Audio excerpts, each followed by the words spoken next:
Hello everyone, welcome. I'm gonna change the music. Oh, go back.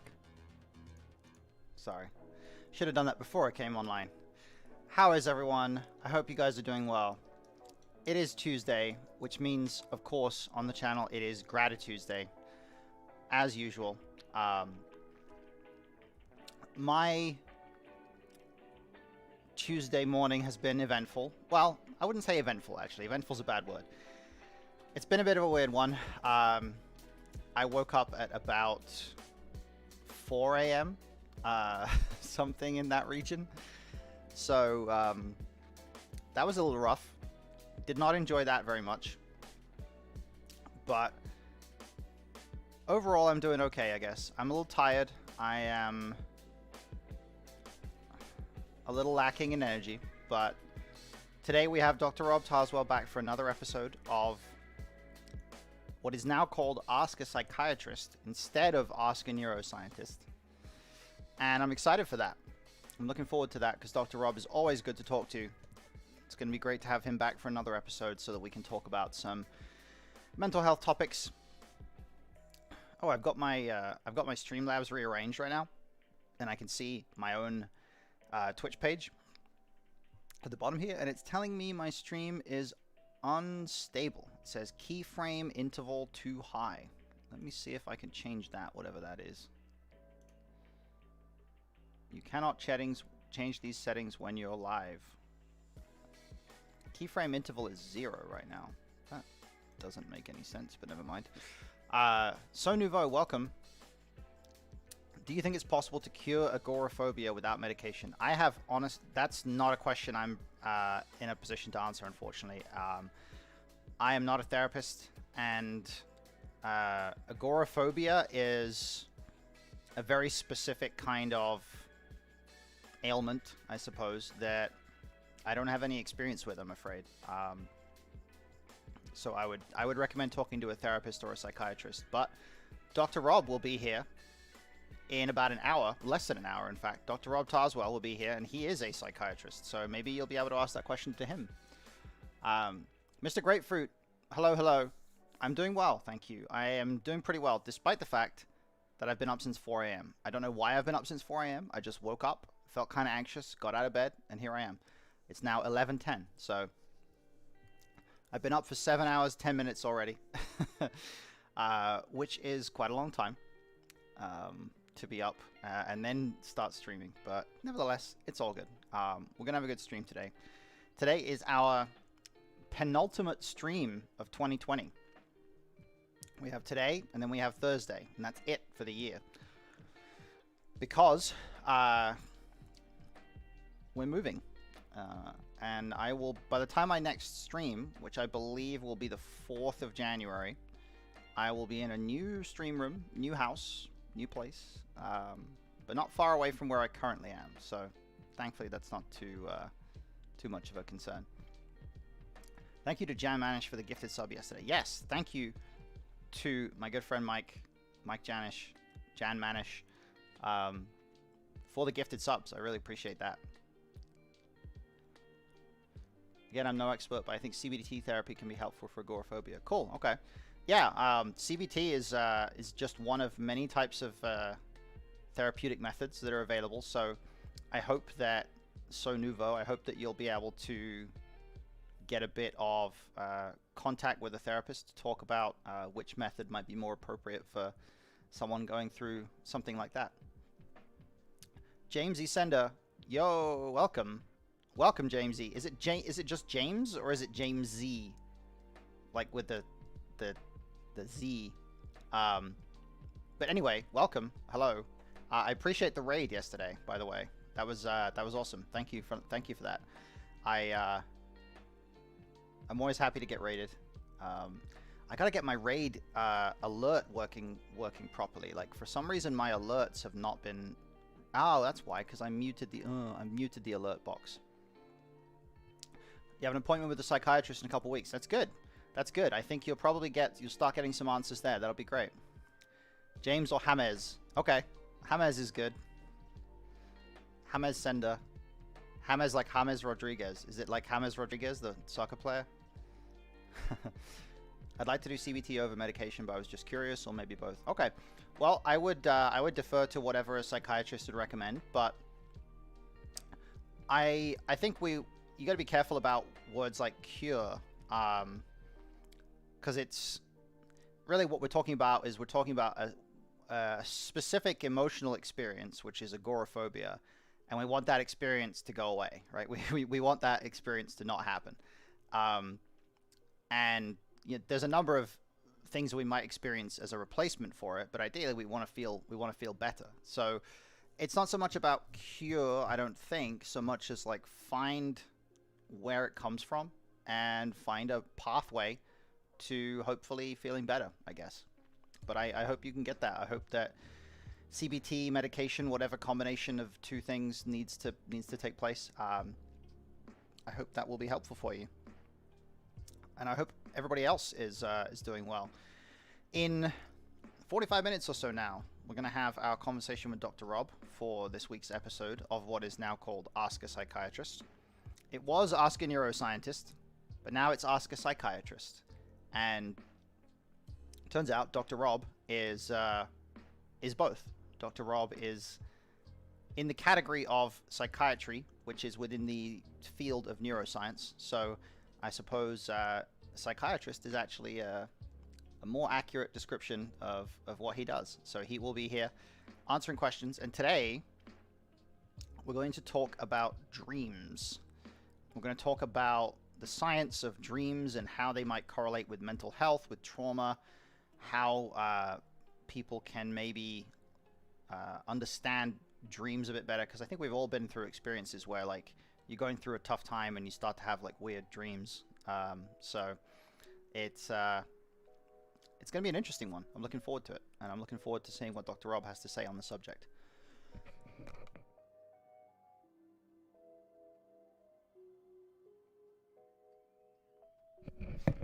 I successfully muted myself for a sneeze. That was a positive achievement right there. I want to make sure I make more of a habit of doing that moving forward. Also, habit I want to make, staying hydrated.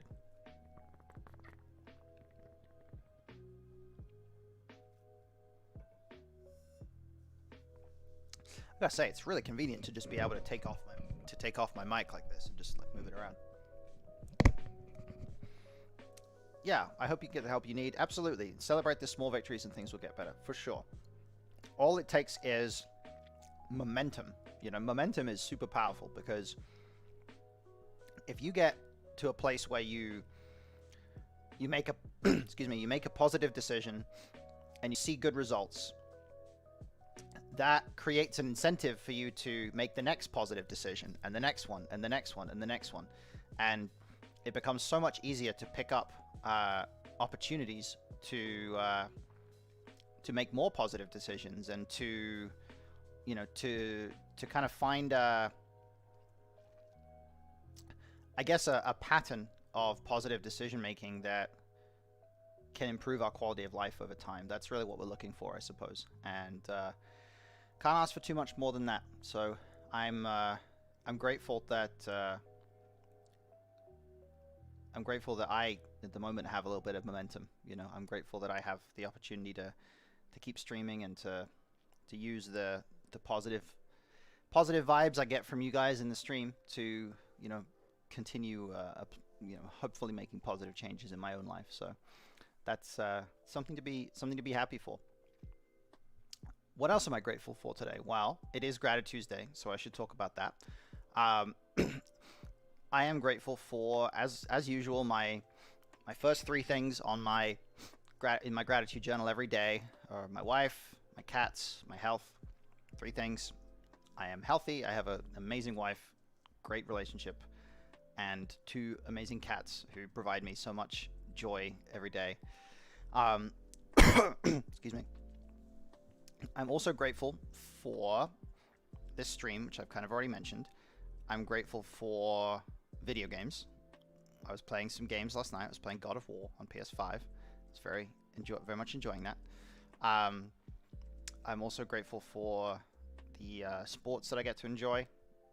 I'm a big soccer fan, cricket fan, having grown up in the UK. So grateful for that. I'm also grateful for the opportunities that I have in life. I am very lucky in what I do for a living. I'm very lucky to be involved in poker and to play poker for a living and to coach poker for a living and all that sort of thing.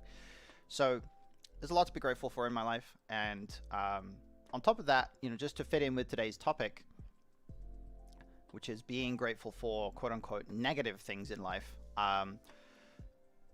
Excuse me. I think that the quote unquote negative things are, it's all a question of framing, right? In that when we look at things as being quote unquote negative,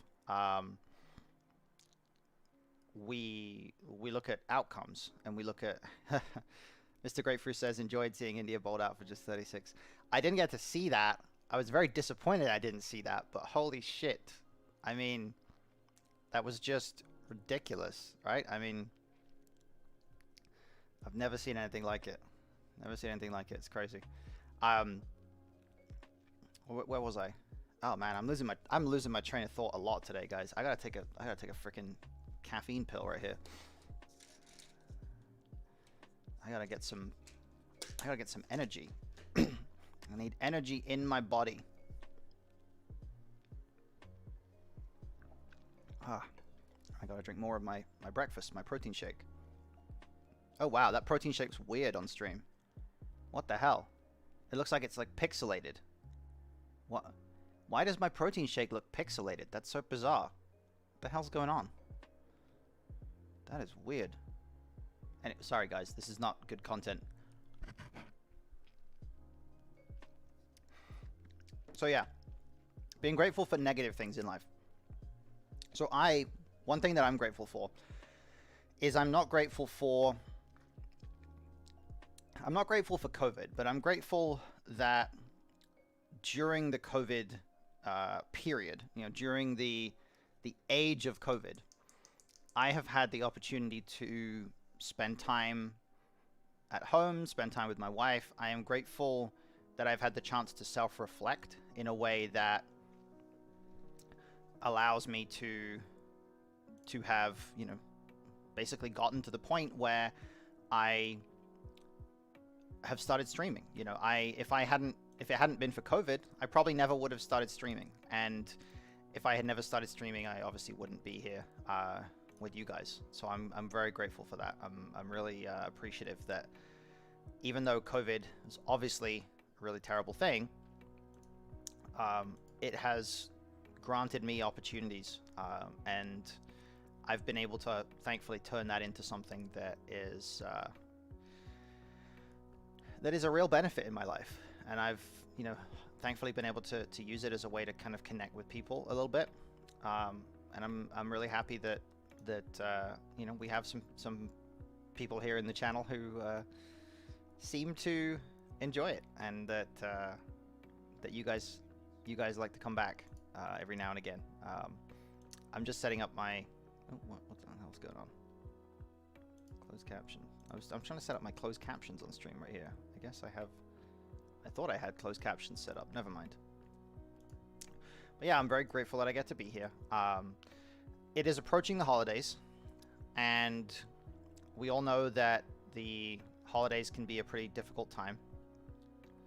So maybe we have some people out there who are struggling to be grateful for the holidays, but I hope you guys, even if you're having a rough holiday period, can find the opportunity to focus on something that you're grateful for. Oh, never asked, but which football UK team do you support? I am a Portsmouth fan. Yeah, I grew up a Manchester United fan because I grew up in the southwest of England. I grew up, you know, supporting Man U because a lot of people do. Wait a minute, hang on a minute. I think I'm getting like PS5 background noise from. That's funny. I gotta turn the PS5 off. 1 second. Yeah, PS5 is PS5 is in the background, like wanting me to turn it on. I gotta turn this off. That's funny. Oh, yeah, turn off PS5. There we go. All right. I can't believe it took me that long to realize I was getting PS5 background noise in my headphones. Sorry, guys. That's a bit better. The music must have sounded weird as hell. Yes, indeed. I do miss them in the Prem as well. It was a long plummet. It was a long plummet down to League 2, but we're on the way back up. We're on the way back up, and we got the Disney guys in charge. We got Michael Eisner in charge now, so we're gonna have our own cinematic universe in a few years. You watch. The Portsmouth Football Club cinematic universe is coming. Anyway. Yeah, so we've got about 35 minutes until Dr. Rob is going to be with us. I'm very much looking forward to talking with him about the science of dreams and some other related stuff. On Thursday, we have the winner of our PS4 giveaway. It's going to be announced. And right now, we don't have a lot of entries. We have some, but we don't have a lot of entries. So if you guys know a kid in your life, it has to be a kid, because my goal is to give this PS4 to a kid that loves Spider-Man, because it's a PS4 and Marvel Spider-Man. I'm hoping to find a kid that fits that description. If you know a kid that's in that category, drop us an entry. The link is in the chat. Link is being spammed by Nightbot I think it's every half an hour or something. I can't remember how often I set Nightbot to do it. But yeah, we're giving away a PS4, guys. We're giving away a PS4 because we got a PS5 right here. PS5 right under my desk, ready to stream. And we're going to stream probably some Miles Morales later on. Some Spider-Man Miles Morales. I'm excited for that because I keep saying we're getting close to the end of the game. Like every game we play, I'm like, we're almost at the end. We're almost at the end. And in this case, it's because I've been hearing a lot about how Miles is a shorter game than a lot of others. You know, shorter game than the original Spider-Man. So that's why I keep hearing that. Or that's why I keep feeling like I'm probably pretty close to the end. But regardless, I don't know if we're close to the end or not, but we're going to play some more Miles, and my hope is to finish it, if not today, then finish it on Thursday. Because Thursday, Christmas Eve, is going to be the last stream before the end of the year. I'm going to be streaming wearing a Christmas hat, I think, if I can find one. I think I have a Christmas hat somewhere. I mean, who doesn't have a Christmas hat lying around, right? I mean, I don't know if Cricket's in the chat, but maybe she can let me know if we have a Christmas hat or not. I have a weird sense of deja vu. I just got deja vu about that moment right there. Like telling Cricket, asking Cricket if we had a Christmas hat. We don't have a Christmas hat? Aww. Damn it. I thought we did. I thought we had a Christmas hat. Never mind. It's all good. It'll be fine. I'll figure out something fun to do for Thursday's stream. But I gotta tell you guys, I'm tired today. Today's stream might be a pretty short one. We just have the turkey hat. Okay, well, I mean, I could wear the turkey hat and call it a Christmas turkey hat. Max John 2005 says, "Yo, you were in me recommended." Welcome, Max John. I appreciate you being here. Thank you for being part of the community. We could put bows on the turkey. Yes, I suppose we could. We could we could make the turkey more of a sort of Christmas festive turkey hat. I don't know. Man, I can't believe we don't have a Santa hat. We got to get a Santa hat. Maybe we'll just do Christmas in January on stream as well as Christmas in January in our household. That might be fun. We'll just do Christmas again for all the people who don't like the holiday period. Queen of Diamonds, welcome. Thank you for the bits. Appreciate you very much, Dr. Alex. Am I Australian? I am not. I am English. I was born and raised in the UK, but I live in Las Vegas, Nevada. So, Las Vegas, Nevada, USA, if you were not familiar. And more bits. Thank you, Queen of Diamonds. I always enjoy seeing that banjo gif pop up. Who doesn't love a banjo gif?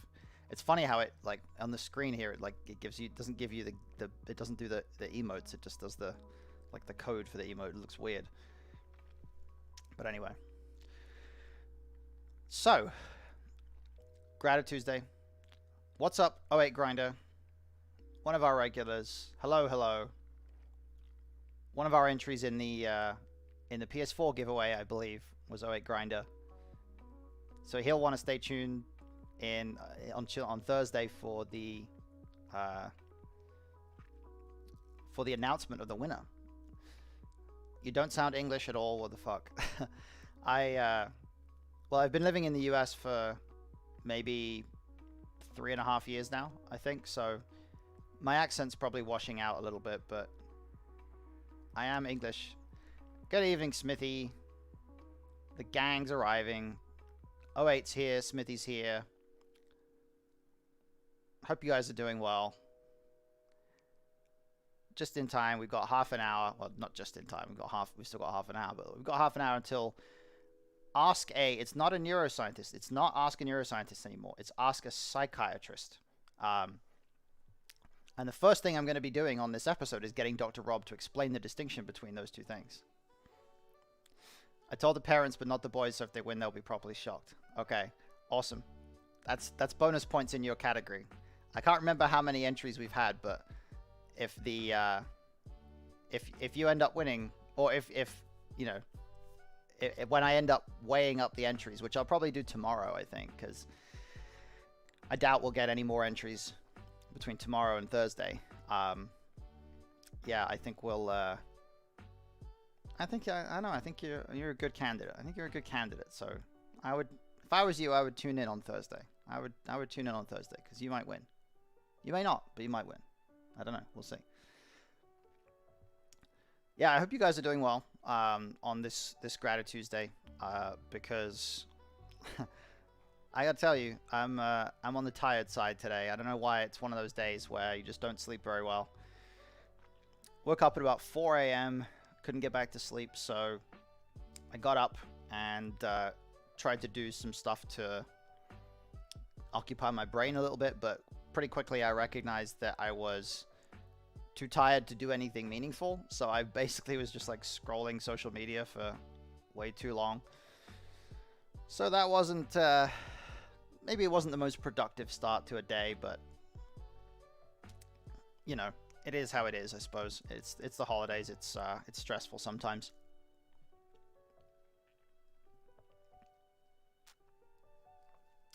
It's especially stressful when you're moving on the holidays. But we have today's stream, and then we have Thursday's stream. And then it's going to be, what's it going to be? Probably, how many days without stream? Let me figure it out. 4 days. It's going to be a week. It's going to be 9 days without a stream. So I'm going to have to put my Twitch channel on vacation mode so they don't punish me for not streaming. Or not punish me, but like, so my numbers don't take a hit for not streaming. But we're going to be back in the new year, and I'm excited for the stream in 2021. We're going to have some more announcements on Thursday about the stream schedule and what the stream is going to look like and all that sort of stuff. You said you woke up at 4 this AM. That has to be a contributing factor. Oh, yeah. Oh, yeah. I did not mean to wake up at 4 a.m. I woke up at 4 a.m. just casually and had a bunch of anxiety going on. Hello, Cat. Kath. Sorry, not Cat. Cat is a different person. We've got Z-Cat and we've got the Kath Z. It's confusing, but hello, Kath. I'm glad you're here. Hope you're doing well. But yes, oh wait, I did wake up at 4 a.m. More specifically, it was about 3:45, and oh, Z-Cat is also here. Hello, Cat. Cat and Kath are both here. I hope you're both doing well. So yeah, I woke up at like 4 o'clock, and I was like, it was one of those times where you wake up, you know, you do the usual stuff that you do when you wake up in the middle of the night. You go to the bathroom, you get a glass of water or whatever, and then I just couldn't seem to get back to sleep. I was just thinking about like the move and all sorts of stuff, so I was a little anxious, so I just got up, and here I am, still awake. I'm well, but I impulsively bought a ton of stickers for my planner. I need to get stickers for my planner. I have a planner right here. I have a very fancy, where is it? Very fancy 2021 planner. Right here. Planner 2021. There we go. I have a planner, but I don't have any stickers for it. So maybe the stickers are what I'm missing. I need to get some good stickers. Oh, you're also moving at the end of the month? Wow. Yeah, it's not a fun time to move, huh? It's not the easiest. It's not the most convenient.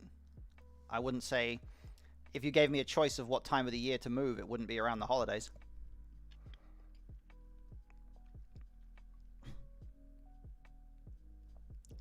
Stickers will improve my planning skills. Maybe they will. Maybe I should, every time I correctly execute my plan for the day, I should give myself a gold star or something. That's a nice way to reward myself, I suppose, right? Does that work? I don't know if that works. How do you use the stickers? Tell me about the stickers. I'm very intrigued. I'm hopeful that I'll even need a planner for 2021. The 2020 planner I had was pretty pointless. Yeah, I kind of feel you on that one. That's for me, it was like I had all these plans for 2021. So, or for 2020 rather. So this phone that I got, and Cricket, you'll probably remember this, right? When we got these phones, part of the reason we got these was because I was thinking I might need to travel a fair amount this year because of the way things were going with certain stuff in my poker career. And so like we got these phones that had, you know, Google Fi because we might, you know, we might be traveling. And it was like, all right, no travel. What else did I do? There was something else. Oh yeah, I got like a bag. I got like this fancy bag that's like the weird triangle shaped bag that I got. It's like a travel bag for when you're running around an airport, and it's just nice and convenient. Got that. Didn't fucking use it because it arrived after the pandemic started. Ordered it from some web page on Instagram that I saw. It was probably coming from China. Didn't get here until late March. So what you gonna do, I guess. Let me just catch up on chat. I bought our condo exactly 2 years ago. Wow. You hadn't moved in 15 years. 15 years is a long time to not move. Man, I feel like I've moved like every 2 years for the last 15 years, like, or less. You know, I've moved so much, it's crazy. I just put them all in the planner randomly, no rules. That's fun. Yeah, Pix in Discord sounds great. You should have Cricket Pinkball award you the gold stars. That is a good suggestion. I should have her give me gold stars. But she would probably just give me all the gold stars right away. She would just give me too many. Speaking of the virus, what's this I hear of a new strain? UK shutdown. Yeah, so I don't know. Maybe Dr. Rob can explain a little bit. But supposedly the new strain is more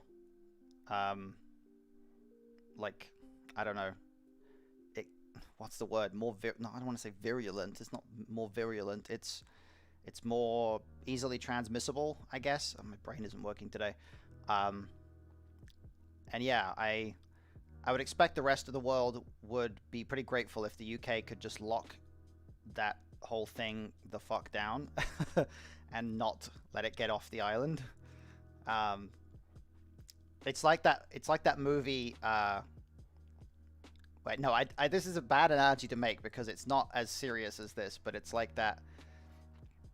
It's like that movie. Do you guys see the movie? Do you guys see the movie Life, where they have this what's it called?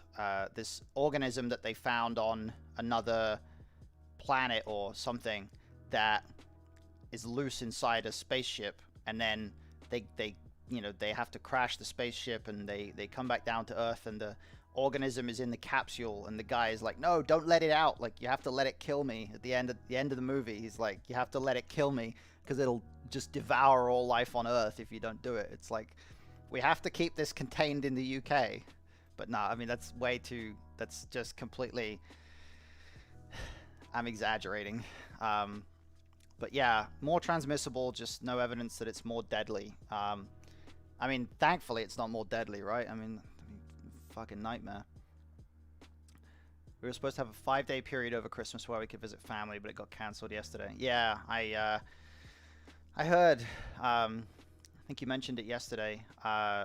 It's really rough to be in that position, you know. And especially, I think that, like, when you get people's hopes up like that, it really, it's harder to deal with when it kind of comes crashing down, so to speak.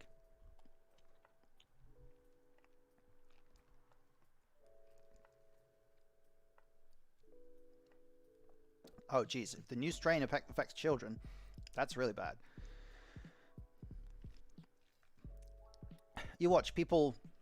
As soon as they say it affects kids, people will be like, "Oh, close the schools, close everything." It's right, yeah, that was a depressing ending to that movie, that's for sure. It was like, okay, humans are dead, humans are gone, the end.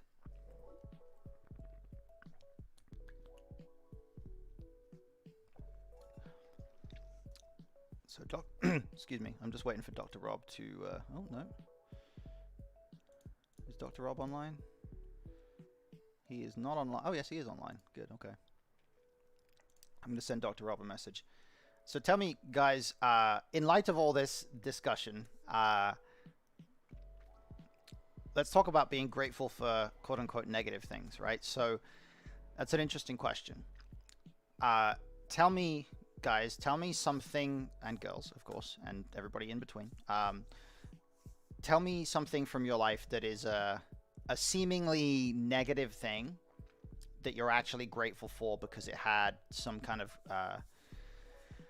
consequence that was positive in the end. I'm curious if there's anything in that category for you guys, and I'm gonna message Dr. Rob while you guys think about that.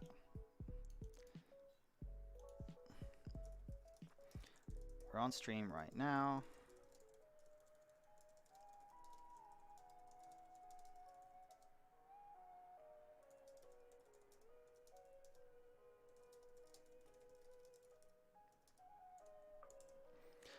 All right, so Dr. Rob and I are actually going to be using Discord this time instead of Zoom for our conversations. So hoping for no significant tech issues.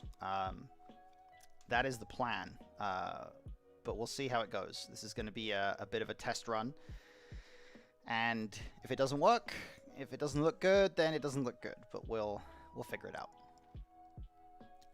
Kat says, well, I have 2. COVID was negative, but the ADHD group I'm in decided to do inter-regional meetings. Okay, cool. Okay, that's awesome. I failed my first studies, but led to another career path that I enjoy more. That's awesome. That's great. That's the exact kind of thing that I think is like in that category where you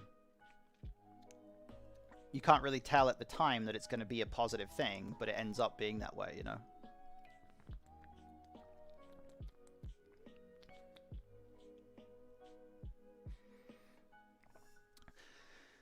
And yeah, it's kind of similar for me. It's weird because in 2011, I had a job where I was really depressed. It was actually a volunteer position, or rather, it was a full-time position working for a volunteer organization, and it kind of put me in a position where I was really unhappy. And I hated my boss. I hated the job. I didn't really connect with why I was doing it, because the reason I was doing it was really good. It was ostensibly connecting me with a job that I thought was really important, but the problem was the environment was not conducive to me enjoying myself. I had no real, like, we were living and working in the same apartment. You know, I didn't really have a lot of opportunity to get out and meet people that were like me. I didn't have a lot of people around me that I got on well with. I was very lonely. And I just got really depressed, and I ended up quitting this job. It was supposed to be a 15-month job posting. So it was supposed to last from April 2011 through to about July 2012. And I quit in December 2011. So I quit about halfway through. And I had a lot of anxiety and, you know, a lot of sort of fear about quitting, because I didn't want to be, you know, the guy who quit. Okay, Mr. Grapefruit, take care. Thanks for stopping by, my friend. See you again soon, hopefully. I didn't want to be the guy who quit the job. You know, I didn't want to be the guy who let the team down, so to speak. But I ended up quitting, and I decided to go on the path of, you know, pursuing what I was really interested in at the time, which was playing poker. And I became a professional poker player, and that led me on the pathway to where I am now. So the depression that I experienced at that time, at least in part, was a signal to me that I wasn't really in a career path, or I wasn't in a job, or I wasn't living a lifestyle that was going to produce happiness for me. And I'm grateful that I was able to move into doing something that I enjoyed more. Yeah, that's awesome, exactly, right? And at the same time, you know, I even with poker, like, things evolve, and I'm moving now, hopefully at some point in future, moving from, you know, being a poker player and poker coach into doing something more mental health orientated full time. Now, I don't know exactly what that would be, but maybe it'll be streaming, maybe it'll be something else, who knows? But we'll see how it goes. And I'm certainly very conscious that I would only have gotten, or I only got the opportunities that I have gotten as a byproduct of some of the things that I went through in the past. You know, I don't think I would have been as able to, you know, recognize the need for people who are going to do these types of mental health projects if I hadn't gone through the depression that I had back in 2011-ish, you know, that kind of period. So in that sense, this stream wouldn't exist without that, and I'm very grateful that it does exist. I probably wouldn't have met my wife without that, you know. So the most uncomfortable period of my life really was the starting point for so many of the things that are positive that I have going on in my life right now, you know. And that's something that I'm very, very grateful for, and I try very hard to dedicate a lot of energy towards that kind of gratitude. I also feel like when something bad happens, e.g. someone dies, you can feel a deep connection with other people. Yeah, that's very true. I think that's a really good point. I think that it's not even just when someone dies, it's just when you go through something that's very intense and then you share it with people. If you like, I've gotten this just from sharing my experiences on Twitter, or from, you know, anything that you know, anything that's been a sort of a source of connection with people around me lately. I've gotten this where I've shared things that, you know, relate to what I'm going through, or relate to, I don't know, you know, a time when I've had a week where my depression symptoms have gotten worse, or my anxiety has gotten worse, or something like that is going on, I've shared stuff and then had people reach out with you know, comments or messages that, you know, maybe it might even be from people that I don't even know, who would say, hey, I follow you on Twitter and thanks for sharing this, or thanks for sharing that, or something like that. And you get such a profound sense of connection from it when you start sharing the struggles. You know, you start sharing the negative things, or the negative things, and you don't always just share the, you know, the brags and things like that. So there's a lot to be grateful for, I think, in so many different aspects of life. One other thing I'm grateful for is that Dr. Rob has agreed to be a part of the channel on a regular basis. We're going to talk to him in about 10 minutes time, and our subject for today is going to be the topic of dreams. So we're going to be talking about the interaction between dreams and mental health. So where you know, people who are going through trauma or who have been through trauma might experience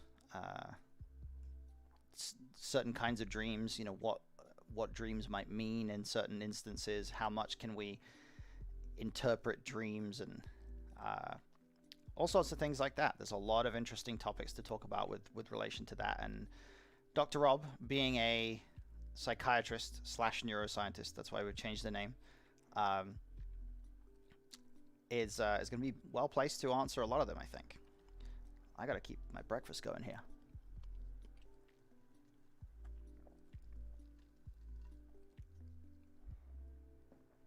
Sorry, you guys didn't tune in to watch me have breakfast, but it's a bit better to just drink on stream than it is to eat on stream. It still looks like it's pixelated. That's so weird. It looks like I'm drinking a shake made of, like, I don't know, static electricity or something. It's weird.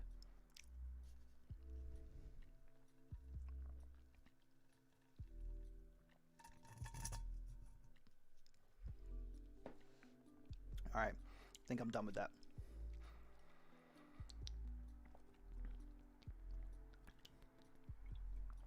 I gotta stay hydrated. I'm especially tired. It looks like it's made of maggots on crack. Wow.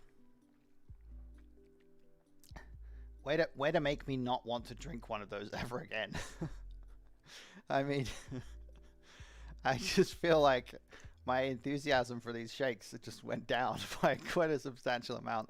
But never mind. Maybe maggots on crack really is what it is. That's funny. And I see, this is why I married you. You're so funny. Why else would they move so fast? That's true. That's true. I mean, that's a good point. The maggots wouldn't be moving super fast if they weren't on crack, I guess. So that they must be on crack. But what if they're not maggots? What if they're something else? I don't know. I mean, this is a weird conversation already. But yeah, like I said before, Dr. Rob is going to be here in 9 minutes. And then after that, since we have my PS5 right here, I think we're going to play some games. We're going to play some more Spider-Man Miles Morales. And I'm going to have to keep myself energized in order to do that. So we may not play that much of it. We may not play it for much longer than maybe an hour or so. But we want to make a little bit more progress through the story so that I can hopefully finish the game on Thursday, because that's the plan. Now on Thursday, we're going to be doing a couple things. We're going to be announcing the new stream schedule. Going to be announcing the winner of the PS4 giveaway. We're going to be hopefully announcing the content for the Patreon that I'm going to be launching. Those are the three main things. Remember in God of War when Freya brought Mimir's head back to life? The sluggy things that went in his mouth. That's what your shake looks like on stream.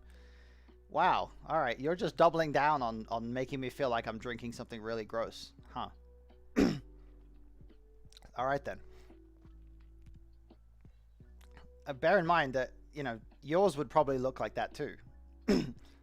I know you drink these too, and I think it's I think it's just a characteristic of when you look at a kind of thick liquid like that on stream. I don't know.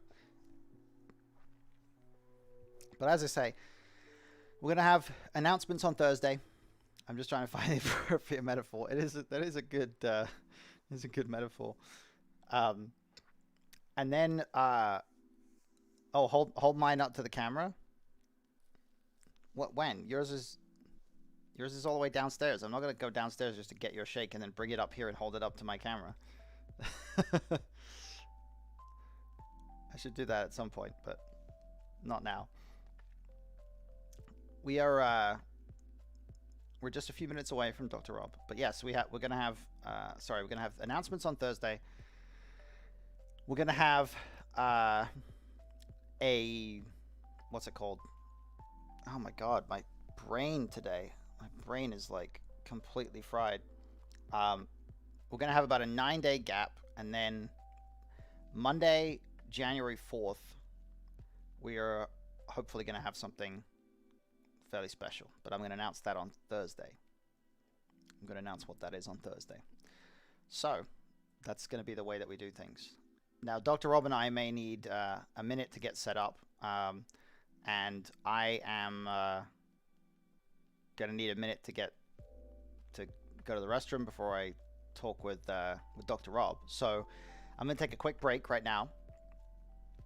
Then I'm gonna be back, and then I'm gonna put you guys on the looping intro for a minute while Dr. Rob and I get set up, and then hopefully we will be able to get started.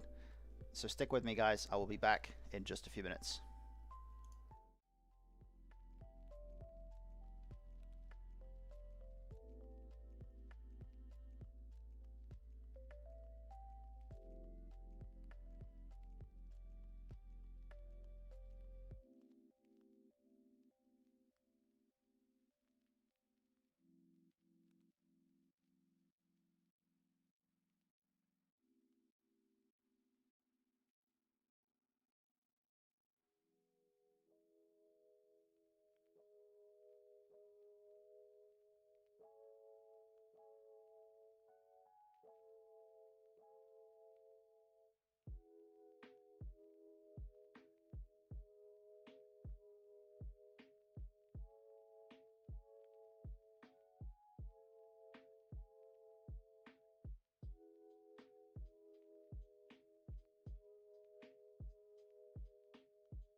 Oops, that is exactly the wrong thing. That is entirely the wrong thing. That's not what we want. Sorry, guys. I'll just be 1 second. You guys can probably just see a blank screen right now, but I'm going to figure this out. Sources. There's an intro screen. There is an intro screen. Look at that. It's just a makeshift one for the time being. But where are we? You got a bolded Star Wars font going. I do have a Star Wars font going. You noticed. Display capture. Yes, that's not the right display. That's the right display. All right. That's Dr. Rob. Here he That's is. me. All right, and now all I need to do. Anyone doesn't know who Mental Health Matt is. I'm the other one. Well, before long, we keep doing these shows. I think people are going to know you better than they know me with all the info you drop. Well, I think that's about it. I think we got the Discord call set up right there. Excellent. All right, perfect. All right, guys. Sorry for the delay. Welcome to episode number 3 of what used to be Ask a Neuroscientist and what is now Ask a Psychiatrist. Thank you for joining me, Dr. Rob. So why don't you start by telling us what exactly the distinction between neuroscientist versus psychiatrist would be in a professional sense? Well, probably the simplest way would be it's the difference between a mechanic and an engineer. So the engineer designs a motor, a mechanic repairs the motor. Sure. Right, in medicine, we deal with motors that were designed by evolution, and you can either study the motor to try and understand it better, or you can learn how to repair the motor. In medical school, it's kind of like it's biological trade school to learn how to work on the human mind and body. Sure. And so what's been interesting over the last couple of episodes is a lot of the questions have been a lot more focused around traditional mental health, psychiatric type questions. So it just makes sense to, well, hey, go where the audience is. Let the audience lead, right? And it's like, okay, well, if this is the Ask a Psychiatrist, let's just call it that. Exactly right. Yeah. And in terms of your job description, then I've put clinical psychiatrist and researcher. Is that relatively accurate here on the slide? That works. That works. Okay, yeah. Good. I thought about also putting like courtroom, something to do with your courtroom appearances, but I couldn't think of a snappy way to phrase it. But star of the courtroom, perhaps at some point. There isn't. In the future. Yeah. Medical legal medicine or medical legal psychiatry. There's just no way for that to trip off the tongue. Yes, I guess not. But in any case, today we have a topic that was suggested by my wife, who is in chat, Cricket Pinkball. So thank you to her for this suggestion. It's the topic of dreams. Now, it's a really interesting topic, I think, as it relates to mental health, because I think we all sort of know that dreams have this interaction with what we're going through on a day-to-day basis, where we might have a time where we are going through something negative, we're going through stress in some capacity, and we start having bad dreams, bad nightmares even, for example. Let's start by talking a little bit about where the research is about dreams and how much we know about them. So the idea of dreams as being psychologically important or amenable to scientific inquiry probably starts with Freud and the interpretation of dreams in 1899. I mean, the idea within popular culture that there's some kind of link between what's going on in the dream world and what's going on in our day-to-day lives is not new, right? There's plenty in Shakespeare about dreams. So we're now back in the 17th century, and just kind of goes back and back and back. Plato's analogy of the cave was kind of like an expression of dream imagery. Just imagine you're in a cave and all you see are, there's a fire and you just see shadows on the wall. But then you actually kind of emerge from the opening of the cave and you see the real world. There's no way to go back into the cave. We struggle in this world where we struggle with trying to gain enlightenment by staring at the shadows on the wall, but it's still worth the struggle because you might find your way out. And Freud like many of Freud's philosophy or ideas about psychoanalysis, just came from his own experiences. So in 1895, he had this dream about a patient named Irma, who he was treating in psychoanalysis, and the treatment wasn't going so well, and he blames himself for the treatment not going well. And then he has this kind of anxious dream about her, seeing her at a party and examining her. Hmm. And then this chemical formula flashes in front of his mind, and he realizes in the dream Yeah. that another doctor has given her a medication with a dirty syringe, and that's why she's feeling ill. And so it lets Freud off the hook. Uh-huh. And from and as Freud often did, he kind of managed to spin this entire theory from this kind of brief idea. And he said, "Oh, okay. So I wanted my wish was for an escape from the sense of responsibility and guilt Hmm. about her treatment going poorly, and the dream fulfilled that wish, Mm. even though only in the dream setting." Um, and it wasn't a direct fulfillment. So there was the manifest content of the dream. I inspect her at a party. There's the chemical flash. A doctor injects her. But the latent idea behind that is it's somebody else's fault that Irma is sick and that treatment's not going well. Uh-huh. So the dream, which is an idea that is kind of forbidden for Freud Hmm. because it's just too easy for him to impulsively um,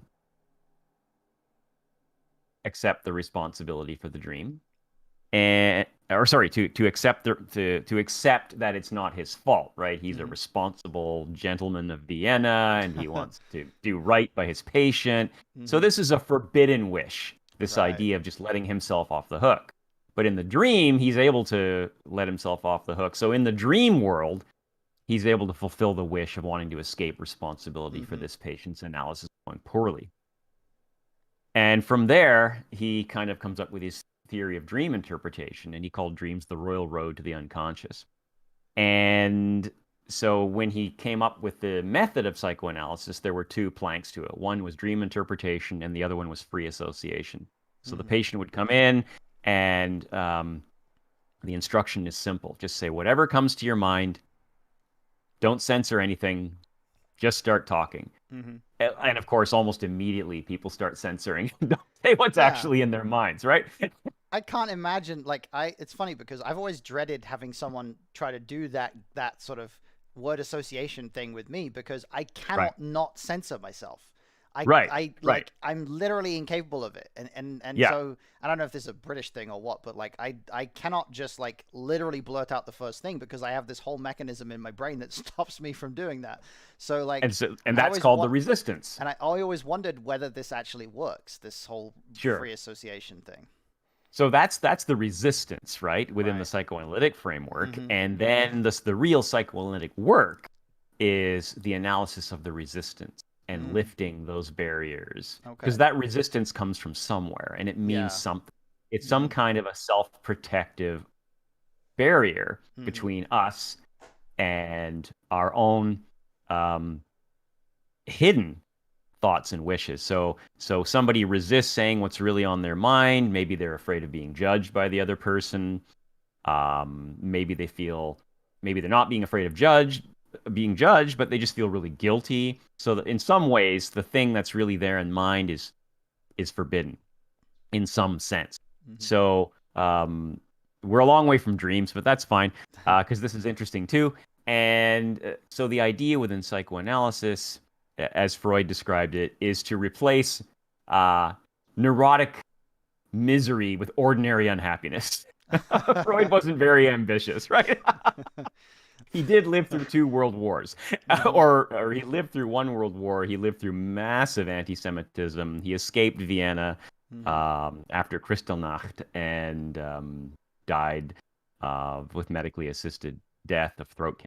So, Mm-hmm. you know, he had troubles, Yeah. and he didn't have high hopes or high ambitions for humanity. Mm-hmm. Um, and the way to replace neurotic misery with ordinary unhappiness is through um, analysis of that resistance and Mm-hmm. softening it up and getting you more acquainted and comfortable Mm-hmm. with the animalistic primitive urges of your id, and you can become aware of them.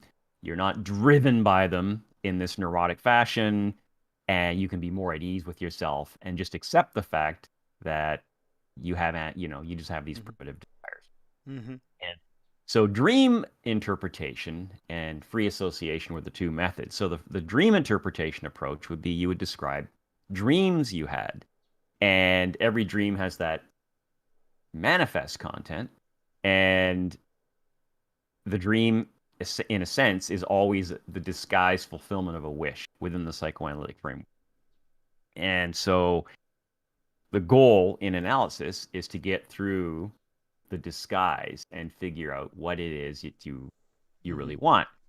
And of course, it sort of seems like maybe there's something to that because yeah, we've all had, especially during really intense times of our lives, we have dreams that seem to be kind of sort of relevant to what's going on. Like I've lost count of the number of times that when I was in undergrad, I had the dream of suddenly showing up for the final exam, and I didn't even know I was enrolled in the course, and it's my Oh one yeah. shot to pass, and Yeah. I haven't studied a lick of the material, and Mm-hmm. the exam booklets are getting handed out. Yeah. I mean, I still have that dream once in a while. I had it 2 years ago, I think, and it's been a long time since I finished school, and it's just as awful. And you wake up and you're like, gong, gong, gong, I gong. can imagine. Heart's Yeah, that's got to be because you got to have that momentary thought of like thinking you're back in school for a second after you wake up from that Oh dream, and then you yeah. have to remind yourself that you're actually not. It's got to be Yeah, rough. yeah. You're back in school, or that there's some major problem. You've missed some terribly important thing, and you're not actually Mm. qualified to practice medicine, and you've been faking it for years. And Yeah. so all this stuff rushes through your mind when you're in that liminal zone between Hmm. sleep and waking up. Um, but the reality is, we're not actually sure what, if anything, dreams mean. We do Okay. know they seem to be associated with what's going on in our lives. We do know that sleep is really important. It seems to be really important to consolidating learning. Hmm. So it seems to be pretty well established that the best if you're really trying to boom boom boom pound something into your head, some new skill or some knowledge, Hmm. and you feel tired, and there's the urge to kind of go for the coffee to keep pounding away or to have a nap. You're probably going to do better if you actually have that nap. That something goes on during sleep Yeah. that sets up all the pachinko balls Hmm. that seems to hammer down what's going on in the dream. Interesting. Um, yeah, and we also, a few other things we know. Well, I mean, we know lots and lots about sleep, but in terms of the actual psychological importance and value of dreams, I think Freud was the high watermark, Hmm. and now um, the specific importance of dreams is not really. Here's a bit of a downer. It's not really that big of a deal in modern day clinical psychiatry. We don't really bother much with it unless it's something that's really, really urgent to an individual Hmm. in the course of some kind of therapeutic work. So it's just this mysterious ephemera, and it has lots of qualities to it, right? Um, that seem to be pretty consistent. Like you can have dreams that aren't from the first person perspective, right? So Hmm. you can have narrative dreams where you're just kind of you're watching them from nowhere, which is Yeah. kind of really interesting. So they kind of, I think, philosophically are sort of interesting, and they call into question this idea that we're anchored inside of a self and we see the world from that Hmm. perspective. Because in dreams, we pretty clearly don't, right? Yeah. So or I think there's a consciousness researcher, Christoph Koch in California. I forget what university he's at, and he was teaching a course on consciousness online. And he says he always asks his students, "Has anyone ever read in their dream, like actually read Hmm. text?" And weirdly enough, not long after watching that lecture, I had a dream in which I was reading a menu, and I'm like, Yeah. oh. And then I became aware I was dreaming, and then it became one of those, oh, I forget the name, when you take control of your own behavior in the Oh dream. yeah. Yeah. A lucid Lucid dream. dream. Yeah. Yeah. And I was like, wow, I can't wait to tell Christoph Koch that I read in a dream. But this dream world is really cool and I want to hang out here for a while. But of course, I get excited that I'm lucid dreaming. Like, oh my God, I'm lucid dreaming. And then I wake up. Right. Hmm.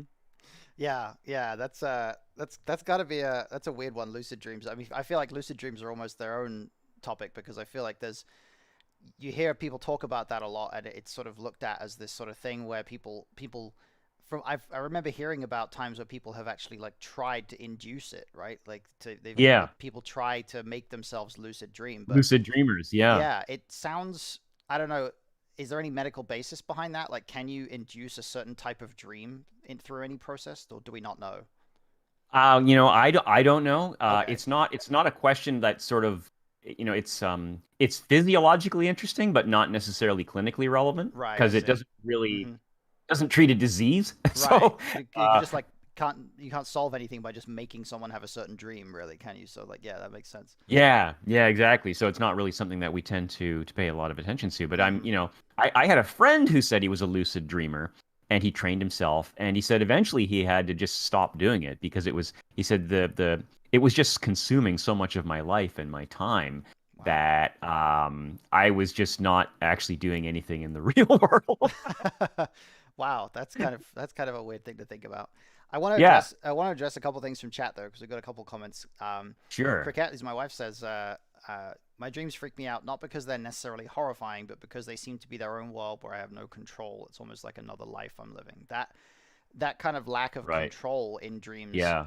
like that, I almost feel like that, whether or not we actually seem to have control or whether we feel like we have control in a dream, seems like it's kind of the line that separates a dream from a nightmare in a lot of spots, right? Because when we have Yeah, no yeah. control, it starts to feel really scary. And when we actually are like just going out there and doing stuff with agency, it feels nice and normal and in control, you know? Right, right, right. Yeah, so my own dream life is just is utterly bland. I'll have dreams about folding towels. It's just terrible. Uh, That's and funny. so I have bland nightmares too, Hmm. where I'm just sort of just trapped in the rain and I'm vaguely late to make a payment at the bank or Yes, something, and I just right, get yeah. very anxious about the fact that I've missed the bus. So you're not dreaming about like monsters or anything, like monsters coming out to get you or anything like that. You're just dreaming about slightly annoying day-to-day things that happen, I guess. Yeah, and for some reason, these intense emotions get attached to them. Oh, that's Just really like, interesting. why? Yeah, yeah. I wonder how much connection there is then, because I know, my wife and I have had conversations about like the connection between experiences that people have had in the past and how that influences maybe like the regulation of sleep and dreams and as it relates to, let's say, people who've been through trauma, right? Because I think Cricket, my wife will be the first to say that a lot of the dreams that she's had, or a lot of like, I mean, she's told me about times when she's had dreams about uh, like people from her life that Yeah, yeah, have been responsible for trauma yeah, on her part. yeah. And I'm wondering if there's any research that's been done there in that area where trauma and dreams or nightmares kind of interact to help us understand the connection. Well, we know for sure that individuals who've been traumatized, nightmares is a core symptom of post-traumatic stress disorder Right. in Mm-hmm. the so-called the B symptoms, Mm-hmm. which kind of go along with flashbacks, unwanted intrusive memories, nightmares. And the nightmares themselves can become so awful that people get afraid of sleep. And not only on top of struggling with trauma-related symptoms, you're also now struggling with insomnia and fear of sleep, and it kind of can become this cascading series of problems. But we've learned in the last 10 or 15 years that there's a medication that used to be an old antihypertensive, so a medication from the 60s that was used to treat high blood pressure, is actually really effective at obliterating PTSD related nightmares. And it's Mm. often used in conjunction with PTSD treatment to help people become not afraid of sleeping because they're not going to have nightmares anymore. And we can at least get you to a point where you're sleeping properly, right? You still have a Yeah. lot of trauma related symptoms to deal with, but at least you don't have that, right? So Mm-hmm. we can help start to normalize sleep, which again is a real boon, a real godsend for people. Mm-hmm. And that that is kind of interesting. So that would sort of, so Freud would say, well, let's go marching right into that dream, right? And, modern psychiatry would be like, we could just get rid of that dream too. Um, as an old I don't know if I've said this before on the show, but I had an old professor of psychotherapy. We were I was in a group session. I was there as a group psychotherapy trainee, Mm-hmm. and then there were all the patients in the group. And at one point, one patient in the group, just with complete utter despair, said, "I just don't understand why I do these things." Mm-hmm. And the group leader said, "Well, why would you settle for the booby prize?" Uh-huh. So the idea is that insight is really overrated. Mm-hmm. The importance of insight is the legacy of the psychoanalytic Mm-hmm. world. But really, what we want is to be better, right? Right.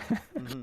Who cares if you know why you're doing that ridiculous thing? Wouldn't you rather just not do the ridiculous thing, Yeah. Right. whether you So know why or not? in this case, it's more a question of if we're having a dream that we don't want to have, like how do we just Yeah. stop having the dream? I suppose Let's yeah, yeah, let's just get rid of it. And then over time, through trauma-focused work in the wakeful world, as Hmm. trauma-related symptoms settle down, the dreams often just kind of go away on their own, and then over time we can kind of take medication away. Hmm. And isn't that just a better place to end up anyway? Yeah, Um, that kind of seems like it's how it's supposed to work, I suppose, right? yeah, yeah, Awesome. So the next sort of comment rather from Kath says, "I have a lot of dreams where I think I process regret." That's an interesting one. Like I dream the person I hurt forgives me, and when I wake up, I feel a sense of relief. Is that sort of like a commonly acknowledged thing? Like the idea that we sort of live out this, like kind of like the Freud thing that you mentioned, where he's like right. giving himself permission to feel a certain way, or like Letting he's sort of himself off the hook. processing. Yeah, Yeah, like yeah. processing. That's pretty common then. That sort of thing kind of sounds like what Kath is going through.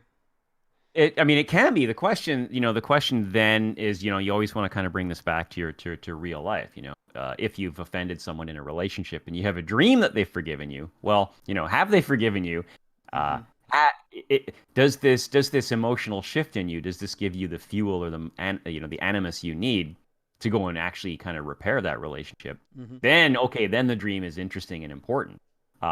If it's just kind of letting you feel better, there might be somebody out there. If you've hurt someone, just to use this example, they're out there suffering, right? And you're Hmm. like, yeah, I'm fine, right? Right. So in a Yes. sense, there's almost a pathological sense of relief in the sense that it's kind of moved you further away from mature adult responsibility and interconnectedness Hmm. with your fellow humans. So it's kind of it can be a solipsistic kind of relief rather than um, I don't know what the opposite solipsistic would be, I don't I communitarian or Yeah. Right, right. I think it's interesting to think of it in that way too, because I think we're all maybe somewhat prone to looking at the dream world as this. I don't know. I think that we look at it sometimes as maybe an environment where nothing has any consequence in the real world. But it's interesting, like you say, that from time to time we can experience something in a dream that actually does influence us in the real world, and right, that actually right. does engineer just a slight change in our behavior. And we can, like we've all had that experience of like, or at least I've had experiences where you dream about having like a really huge fight with a certain person. Like it could be like, I don't know, just a random person that you have no animosity with whatsoever, but you have a dream where for some reason you're in like this huge fight with them, and then the next time you see them, you're like a bit like sort of standoffish because Right. you in your brain there's like this association with them now that sort of creates this impression that well, it's sort of a leftover thing from the dream, I guess, and um, on a research level, I suppose that type of thing is kind of probably still in that category where it's sort of interesting but maybe not clinically useful, right? Yeah, yeah, yeah, Yeah. yeah. Um, Um, so is exactly there right. I is mean, Go ahead, go ahead. no, I think that's it. That's all. Yeah. Sure. Okay. So I think uh, in that sense, the interesting or like the question that sort of comes up for me, I guess, is do we is there some other area that maybe the average person isn't aware of where there are clinical applications of aspects of studying dreams and things like that Sure. that are being investigated that Right. are there any areas where we do think, hey, maybe we could use it for this. Well, I mean, there are a few things that we know about dreams. We know Hmm. that so sleep occurs in four phases, and over the course of the night, as you're sleeping, you kind of bounce in between these phases. So phase one is early sleep or entry into sleep, Hmm. and that sleep induction, and that's where you have those kind of dreamlets where you're still sort of semi-awake and you're having these thoughts, but they're heading off into fantastical directions, Hmm. and they have a sort of a quality to them that's real. This is the realm where the kind of hypnagogic and hypnopompic hallucinations can happen. So that's the sense that you're awake, but Hmm. you're having these hallucinations. Um, and you can kind of go into kind of body paralysis or sleep paralysis during these phases. So, Hmm. um, and you can't move, but terrible things are happening around you. This is a really common phenomenon, particularly for people in their like late teens, like or early to mid 20s.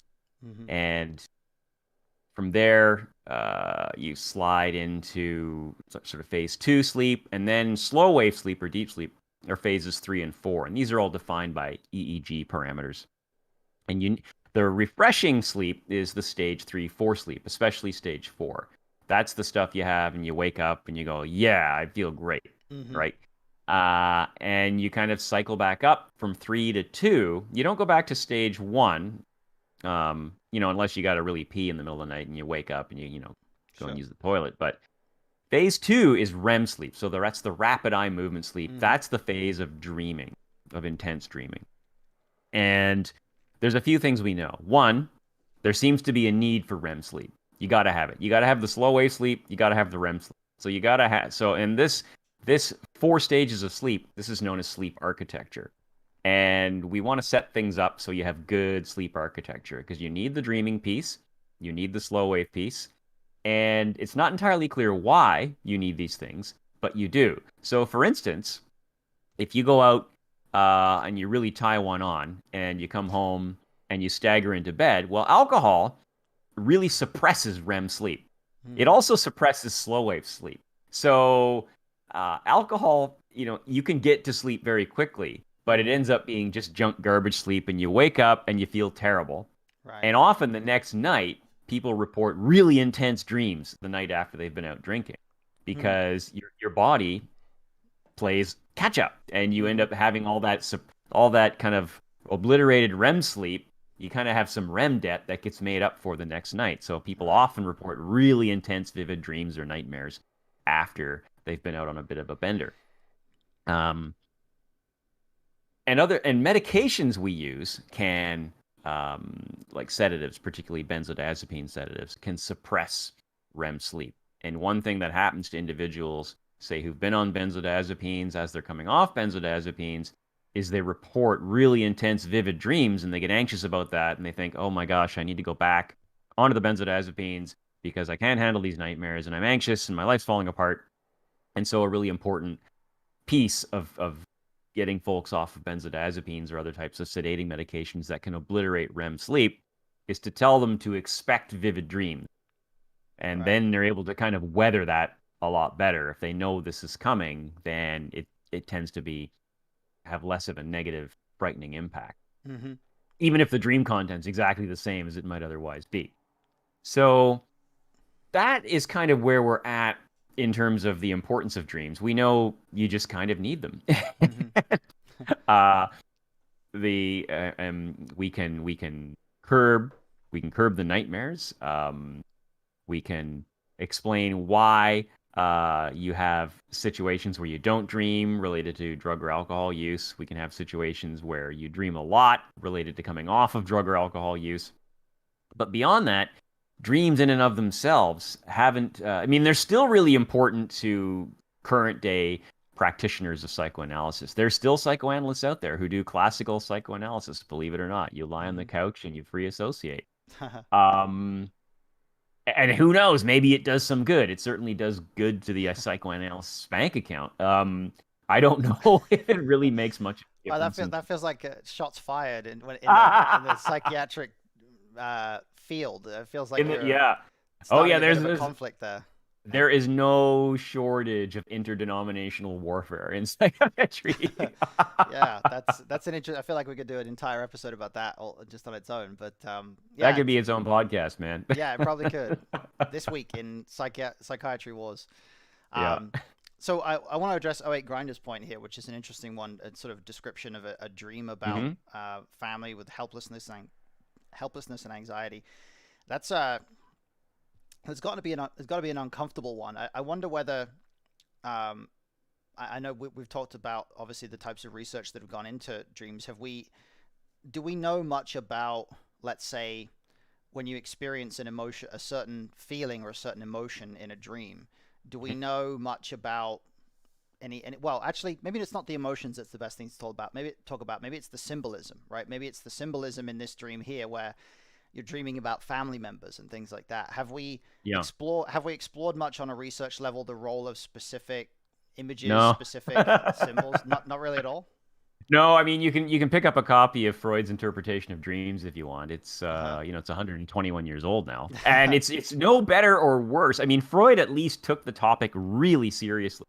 It's hmm like all of Freud's writing. It's delightfully readable. Uh huh. It's certainly going to be a lot more interesting than going to the self-help section and grabbing any random book on dreams. Right. That seems to be sort of where you find most dream stuff in a bookstore is Right. in the self-help section, which hmm already should sort of send up a red flag that maybe this isn't a fully worked out area of life if I'm only finding it in the self-help section. Yeah. Um, so yeah, recurring dreams are kind of interesting, right? So I mean that could be fueled by something sort of like, PTSD nightmares hmm pretty clearly seem to be fueled by unresolved trauma. Right. Uh, Now, that in the same way that, fire produces smoke, the fire is often what's much more important than the smoke. So hmm if somebody was to complain to me in a session about this dream that keeps recurring, I would just sort of say, well, why do you think this dream keeps recurring? People are much better at interpreting their own dreams than I am. And they'll tell you, they'll just tell you, hmm well, I've got this issue that I haven't resolved, and I did this thing. It really hurt my daughter's feelings, and I know I should apologize. And da, da, da, da, da. Right. Okay, so hmm why aren't you doing that? Why aren't you doing that? Why do you Yeah. care about this dream, right? Yeah, it's funny how so many of the things we experience like that are actually a message in some capacity. It's Right, interesting. right. So Yeah. it's sort of the opposite of wish fulfillment. It's kind of like it's like duty reminder as the Yeah. opposite of wish fulfillment, right? Like, Yeah. hey, It's kind you've got of, unresolved business. Knock, knock, knock, knock, knock. yeah, exactly, exactly. Something else I'm really curious about, actually, you kind of touched on it a little bit when you gave the explanation of the different stages of sleep. Is Yeah, both my wife and I have both had our own experiences with a type of therapy called EMDR. Are you familiar with it? eye movement desensitization and reprogramming. Yeah, That's right. Yeah. What's the uh, because I think we both found it very helpful, but we're also right. both very aware that it's quite new. So, can you tell us a little Hmm. bit about that for maybe anybody who doesn't know what it is and how it works and what your opinion of it is? Right, right. So EMDR is a therapeutic technique invented by a therapist named Helen Shapiro who worked a lot with trauma victims. hmm Um, and I'm not quite sure of the nuts and bolts of how it all came together, but she felt that she was achieving um, ways of getting around resistance with use of kind of tracked eye movements. hmm And what's and somehow this has kind of become the standard for trauma therapy. hmm And no doubt, I would say that Shapiro has done a lot of interesting work with trauma victims and has a lot of interesting and important things to say about trauma. The question is there any secret in the sauce? So Mm. is there something special about the finger waving and the eye movement Mm-hmm. that actually makes a difference? Because it seems like when you look at an EMDR session, if you were just listening to it Mm-hmm. and you didn't know that the eye movements were going on, it sounds an awful lot like cognitive behavioral therapy. Yeah. And we know that cognitive behavioral therapy is also effective Mm-hmm. in a lot of psychiatric disorders, including trauma. So the question is, if you add, is EMDR better than, or is it just CBT with finger waving, or is there some extra secret sauce Mm-hmm. that leads to better outcomes? And Yeah. so far, all the head-to-head trials come out a wash. Right. EMDR is Interesting. no better than CBT. EMDR is Interesting. no better. Yeah, yeah, exactly. Than say uh, working in behavioral methods with just sort of trauma exposure Mm-hmm. and desensitization. Um, and it because probably the thing that helps people get past trauma is being exposed to it in a graded fashion until it loses its power. I see. So it's very, Mm-hmm. in a sense, the traumatic stimuli often become phobic. They become phobically avoided. And so, how do you get somebody to overcome a fear of touching doorknobs or Mm-hmm. elevator buttons because of Yeah. contamination? Well, you get them to touch doorknobs and elevator buttons. And if they can't do that, you get them to think about touching doorknobs and Mm-hmm. elevator buttons. You construct a fear ladder of the things that they can do, but are somewhat anxiety provoking. And you stay at that level until it gets boring. And then you go up to the next step on the fear ladder. And until you've got them touching doorknobs and elevator buttons. And what's the next thing they want to do? Well, they want to rush to the bathroom and wash their hands 20 times. And you say, well, how about you don't do that? How about you just open the door and you live with that anxiety and that urge to go and wash your hands, right? And so it's very similar in trauma therapy. Mm-hmm. There's, and you don't have to do this. It's really only important if, in some important ways, that past experience of traumatization is kind of really interfering with the present and holding you back from hitting your potential. If it's not, you don't have to go into the graveyard and dig up the bodies. It's not vital, right? Mm-hmm. Um, Painful things are allowed to be painful and unexamined, unless in some way it's causing you problems in the here and now. Mm-hmm. And it's when it is that, because otherwise, that's, the other word for that is masochism. And Right. right, there's no virtue in masochism. You're Mm-hmm. allowed to just not address things that are painful. Yeah. Um, and so, if the real secret that all these methods have is a graded exposure to really frightening traumatic material until it's not frightening, then if for an individual they say, well, you know what, I don't know what this eye movement's doing, but it lets me sit there. It gives me just enough of a distraction from the traumatic thoughts Mm-hmm. that works, and I get to some place and I get better. Mm-hmm. Um, like one thing that the EMDR crowd has never shown is that there's actually some kind of eye movement related reprocessing. There are no known Oh wow. neurological loops that account Huh. for that. Because that's what I was told about it. Like Yeah, of the course, right? the therapist that I work with, who I've done Yeah, this with, yeah, the he framed it in a way where he'd said, like, that he's a therapist, he's not a medical practitioner, but right. he said it was something along the lines of the eye movement is replicating the eye movement that happens during REM sleep, and so that's part of the reprocessing. But you're saying Yeah, that doesn't happen, that's not complete real. nonsense. It's Wow. complete nonsense. Wow. Yeah, yeah, yeah. But it doesn't matter, right? It It's sort of doesn't yeah. matter why something works. Did you ever Hmm. watch that episode of The Simpsons where Homer came up with that new drink, the Flaming Moe? This is quite a Yes. long time, right? Everybody's seen the Flaming Mo Every episode. right, Come on. and everybody loved Flaming Moes, Yeah. right? And yeah, it involved a dab of cough syrup, but Yeah. who cares, right? The Flaming Moe is delicious. Hmm. So if EMDR is getting you somewhere Hmm. that you wouldn't be otherwise, go for it. Where it becomes a bit of a problem, where I start to sort of maybe have an ethical issue with it, is Hmm. if somebody is going to come along and say, well, EMDR is the only way, and that's why you got to pay Hmm. $300 an hour to see me, whereas, Melissa, the perfectly adequate CBT therapist who deals with Hmm. trauma, only charges 75 and gets great results too. Yeah. Right? Hmm. Right, and that's like I'm thankful that I was never like it was never anything close to that for me. It was like, hey, Right. I'm trained in this particular method. Okay. It might help You you, want to try? Okay. Yeah. Yeah. But like in the case of my wife, she was specifically referred to this therapist Okay. because of his training in EMDR, and Yeah. the it wasn't that like he was no more expensive or whatever than the other therapists she was seeing because they were at the same Okay. practice, but like Okay. so it Yeah. wasn't like an exploitative thing where it was like, oh, we're going to make some more money Right. by sending you here.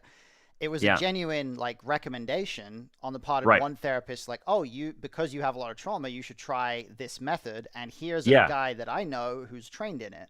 But Right. clearly what's happened there is both of those therapists are unaware that there's actually not a medical foundation behind the thing that you're talking about here. So that's kind of interesting. Yeah. Yeah. So, I mean, in the 80s, there was this huge push to try and figure out what is the best psychotherapy. Yeah. Mm-hmm. And there was, it was kind of the era which you could call methodolatry, Mm. like idolatry of methods. And a lot of good things came out of that search. First, Mm-hmm. the method almost has no relationship to the outcome. Wow. The number one predictor of success in psychotherapy is the relationship between the therapist and the client. Wow. Yeah. That's really interesting. So if you have a therapist who's able to develop a therapeutic relationship with you and you trust that person and they're able to poke the painful things, but in the right way, because anyone can poke the painful things. Mm-hmm. That's not hard. Yeah. That's often what drives us into therapy is like life has become too unendurable, too painful. Everyone's poking the painful things, even if they Mm-hmm. don't mean to. So the therapist who can do that in a way that doesn't drive you away, where you feel heard, you feel validated, um, that's the real secret to success in therapy, which is why you can have sometimes these really dramatically great outcomes from someone, say, talking to their rabbi who has no training at all in Huh. therapy, right? Or their priest or whatever, right? Um, so if somebody now, that's not to say that psychotherapy training is unimportant because there are a Mm-hmm. lot of common factors across all therapeutic modalities, such as that therapeutic alliance. There has to be, either an explicit or an implicit contract, meaning I give you permission to explore these painful areas of my life. Because a mistake a lot of therapists make, or therapy trainees, is diving right in Yeah. for the contract has been Mm-hmm. established. Um, and then one thing that also is kind of interesting, it seems that it doesn't matter what method you use, but it's kind of important to be trained in and have a method. So Right. therapists who have a method tend to do better than therapists who the so-called eclectic therapists Mm. who mix methods. That really often just ends up being someone who isn't all that trained and Right. just picks a bunch of low-hanging fruit from here and there and maybe can get some good outcomes, right? But Mm. once you get into the tougher zones with the more damaged patients, um, it's really nice to have something to kind of fall back on. And the other thing that often happens in therapy, beginning therapists and expert therapists often have great outcomes. It's intermediate therapists who have the worst outcomes Oh. because because the beginning therapist is really just very excited to be there and is amazed that you trust them and often can just kind of cheerlead you back into a pretty good place, Uh-huh. right? Um, and if your problem is one that's solved by cheerleading, by kind of what we could call common factors therapy, then that's terrific, right? The intermediate therapist often is felt as kind of phony by the patient because the intermediate therapist is trying to learn a technique. And so the patient or the client often feels like a technique is being done to them, not like they're having an authentic Mm. interaction with a therapist. Whereas by the time you start to get to a level of mastery, that's when you've more or less incorporated and internalized these methods, and they're able to kind of flow from yourself as you're having a therapeutic conversation Hmm. with someone. And then you're Yeah. able to kind of bring power of experience and method um, to kind of meet the person's needs. Because one thing that we do know about master therapists that distinguishes them from beginning therapists is the outcomes might be very similar, but what's interesting about a master therapist is they're able to form that therapeutic alliance with a much broader range of individuals. So they're able to Okay. kind of figure out where people are at and go there and meet them. Hmm. So in that sense, they're able to kind of to get better outcomes. So what might be the case with this therapist? A, they're committed to a method. Hmm. B, it sounds like they've done lots of trauma work. Hmm. And C, it sounds like they're probably very good at forming a therapeutic alliance. So you actually do have all the ingredients, Hmm. even if the the offered explanation is just hogwash, It's right? pseudoscience. Yeah, it's not Yeah, real but who science. cares, Yeah. right? If Wow. you look at the actual science of therapy, all Hmm. the ingredients are there, right? Yeah. So it's okay if a therapist doesn't understand why therapy works, Hmm. Yeah. right? It's okay if a mechanic doesn't have any special insights into why um, engines have piston rings. They can still identify a shot piston ring and replace Hmm. it, Yeah, that's right? true. They may have vague ideas about, well, that actually gives better compression and therefore more efficiency, blah blah blah blah blah. And I'm sure actual mechanics actually know that. I'm just kind of trying to kind of give a concrete example, right? Hmm. You can do a lot of good without knowing why you're doing good and Yeah. and having deep misunderstandings of why you think what you're doing works. That's really interesting. I just hearing the sort of philosophy that kind of filters through a lot of what you're saying there, which is obviously the idea that it's about creating positive outcomes in the end. Right. Are there people within the psychiatric profession who take the inverse approach, the Yeah. like the end doesn't justify the means, and you have to use a certain method, and like is that does that happen Oh too? yeah, yeah, yeah. Yeah, Like for years, I was a methodologist, right? I was I very see. committed Hmm. to a form of psychotherapy called intensive short-term dynamic psychotherapy, or ISTDP. And the idea is that psychoanalysis, which was the foundation of psychodynamic psychotherapy, and the basic building blocks of psychodynamic psychotherapy are what? We have an unconscious life. Um, it influences our conscious life, and if there are pathological elements within the unconscious, that can lead to confusion in our conscious mental lives and undesirable behavior or undesirable symptoms. And so we kind of um, probe in, get to the unconscious, make the unconscious conscious, examine it, reprocess it, and um, I'm only really giving a very half-assed explanation here. But I was very, very committed to the idea that therapy had to involve breakthroughs into the unconscious. And if Hmm. we weren't having breakthroughs into the unconscious, then we weren't doing therapy and there wasn't going to be lasting change.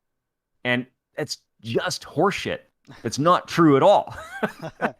So what was it that took you from being very committed to that idea to not? Yeah. Well, just the empirical reality that all sorts of people are out there getting good methods or getting good outcomes Hmm. from completely different theoretical stances. Wow. Um, and then some other ideas from psychotherapy method researchers who were sort of making the case that, if you look at somebody who's an advanced CBT therapist, if you watch a videotape of their therapeutic work, and someone who's an advanced psychodynamic therapist, and you actually watch what's happening with clients in sessions, you can't tell what that person's theoretical orientation is. Hmm. You can't tell where they came from or what their training, their theoretical training was. You might get some insights into their practical training. So it's like having all these different theories of, say, plumbing. But at the end of the day, you've just got to get in there and either unclog the pipe or replace it. and, Yeah. and I suppose that's what it uh, comes down to. yeah, There's a certain kind of refreshing element to that, I guess, in that we I think we can all get kind of lost sometimes diving into trying to figure out the why. Um, Right. as you kind of implied earlier on, talking about the why would you settle for the booby prize kind of thing. Mm, It's easy to get trapped in thinking about the why as opposed to yeah. what is the end point that we're trying to generate? What is the result that Right. we're trying to affect here? And in a lot of cases, it's simply just improving somebody's emotional experience of life. Improving somebody's Sure. the Yeah. landscape of emotions that they experience on a day-to-day basis. Do you Yeah. find that? Do you think there are people within psychiatry who you know maybe lose sight of that outcome? Because it kind of sounds like there are. Sure. Well, I mean, psychiatry is a very big field. It's one of the Mm-hmm. biggest fields in medicine. And so there's going to be a diversity and range of opinion in as large as in any arena of life. Mm-hmm. One of the things, I mean, well, here, poker, here's a fantastic Yeah. example. Let's look at poker pre 2013 Mm-hmm. and diversity and range of opinion about what makes a good poker player. Mm-hmm. And then somebody says, well, if we just get a computer to do a gigantic system of linear equations, we can Mm-hmm. figure out all these equities and we can actually come up with Yes. the broad range of correct decisions Yeah. in Mm-hmm. any given spot. Yeah. And suddenly, Mm-hmm. that's that. You can't argue anymore, right? Right. We have the answer about what Yes. makes a good poker player. Yeah. Now, there's no solver for human beings. Of course. Thankfully. I mean, Yeah. I don't think any of us would like the way the world would start looking if there were. So if you look at sort of where mental health and psychology and psychiatry are now, there's that it's like the pre 2013 poker world. Well, Mm-hmm. you've got to be more aggressive. Yeah. No, you've got to be tight and aggressive in selective spots. No, you've just got to be more aggressive in all spots, but know when Mm-hmm. to back off and know how to Mm-hmm. read your opponents. Just Um, all these different theories that are, and some of you them, know, some people were doing well and they yeah. were rising to the top and they had figured out some things, Mm-hmm. right? Yeah. Um, that's kind of where we're at in terms of psychiatry. We're kind of chipping away, right? We don't have a solver, but maybe we have an equity calculator that helps us figure out narrow aspects of certain spots and tells us Mm-hmm. what kind of things to avoid in very narrow situations. Mm-hmm. So, for instance, we know, all right, we've got these neurotransmitters in the brain. We've known that since the 60s. Well, what if we use medications? Well, no, the first thing we knew is we have medications that seem to affect mood and they seem to Yeah. affect a person's ability to kind of glue their thoughts together. Mm-hmm. All right. I wonder why that's happening. And somebody in the 60s says, well, there's neurotransmitters in the brain, and these things seem to modify neurotransmitters. So that must be the answer. Psychiatry is really about modifying neurotransmitters. And so then there's this huge investment into coming up with drugs that modify neurotransmission, but in ways that are less side effects Mm-hmm. and are just less dangerous. And that leads to a lot of really important drugs, but it doesn't fully solve the problem. And then on the other side, there are people that are like, well, no, you've just got to understand people, and we've got to understand the common sources of how people end up with mental illnesses. And that gives rise to attachment theory, and that gives rise to different kinds of psychotherapeutic schools. And the two, the sort of for a while, the two broad divisions within psychiatry were the kind of biological psychiatry, where we're treating the brain, right? And then there's kind of the non-biological psychiatry, which is it doesn't really matter what the brain is. The brain could be silicone for all we know, but we just got to relate to these human beings, right? Mm-hmm. Um, and it turns out that there's quite a bit of merit in both approaches, and both approaches are kind of continuing to make advances. And then along come the folks that are like, well, no, actually, human beings live in society, and and social pressure really has a lot more to do with what's going on. And that's kind of where a lot of psychiatry is going these days, is looking Mm-hmm. at social factors in mental health and mental illness. And so it's going to be this conversation that's going around and around and around and around and around. And what's going to end up happening, I suspect, because this just happens in every human field, especially in medicine, there's just going to be so much to know within any given branch that you can't stay on top of it all, and Mhm. you're just going to have to specialize down a path, because there's just too goddamn much information. Yeah, it's a very big field, and I think that the it seems like in particular in recent years with the the growth I think in interest in mental health and the growth in people maybe taking more of a maybe even just more of a passive interest as a as a people who aren't in the field taking an interest from outside in thinking about mental health, thinking about maybe what's going on in research around well-being and things like that, because I think there's Right. so much culture now surrounding. Oh, someone's asking, can I turn up my volume a bit? I will turn up my volume a little bit. There we go. Didn't realize it was not quite at the right level. There we are. Hopefully it's okay. I'm hopefully my The last five audio is. minutes, we're going to be great. Yeah. Is the audio clipping out a little bit? Because is it still clipping at all? Because it was clipping Sounds good on my yesterday. end. Okay, Sounds so good. hopefully it's all right. It was clipping yesterday, and someone told me to turn it down a little bit. So whatever, we're good. Yeah. But yeah, there's so much of an interest now. I think coming into the science of well-being. In that Yeah. there's a lot of all the time these days you see a new diet that's being suggested, or Right. this is how to. It's all like Yeah. biohacking. It's like Yeah. Yeah. how to Yeah. hack your sleep and things like that. So Yeah, right. I mean, um maybe that's a thing. Who knows? right And the other thing to bear in mind is that, in medicine, our job um our job is to get you up to zero, hmm right? You get below zero in some way. Oh, I broke my leg, I got pneumonia, I got depression. Okay, we get you back up to zero. But physicians, as a rule, we don't really have much to say about, okay, how do we get to +1, +5, +10, +15? hmm That's the ongoing conversation that's being had by uh, technologists and artists and philosophers hmm and gurus, and we don't really have a seat at that table. We might not want to admit that, but we really don't. Our expertise is elsewhere, hmm and that's kind of getting the cars back on the road. But where should those cars go, and how should they get there? I have my own ideas, but when I speak in that realm, I'm hmm just a layman like everybody else. Sure, and I think it's good that there is a distinction made there, because I think that we're in an environment where there's a lot of danger that people who are operating in that. If we use that numerical scale, so to speak, which I think is a Sure. great way Yeah. of looking at it, you you might have people who are below zero on that scale, but they're exposed to a culture of people who are talking from the perspective of how to get somebody from 0 to 10, let's say, right? And so Right. people are bombarded with a lot of these messages about this is what you need to do to improve your Yeah. quality of life, when in Yeah. reality those Yeah. messages are completely inapplicable to someone who's trying to get from -10 to 0 instead of to get from 0 to Right. 10.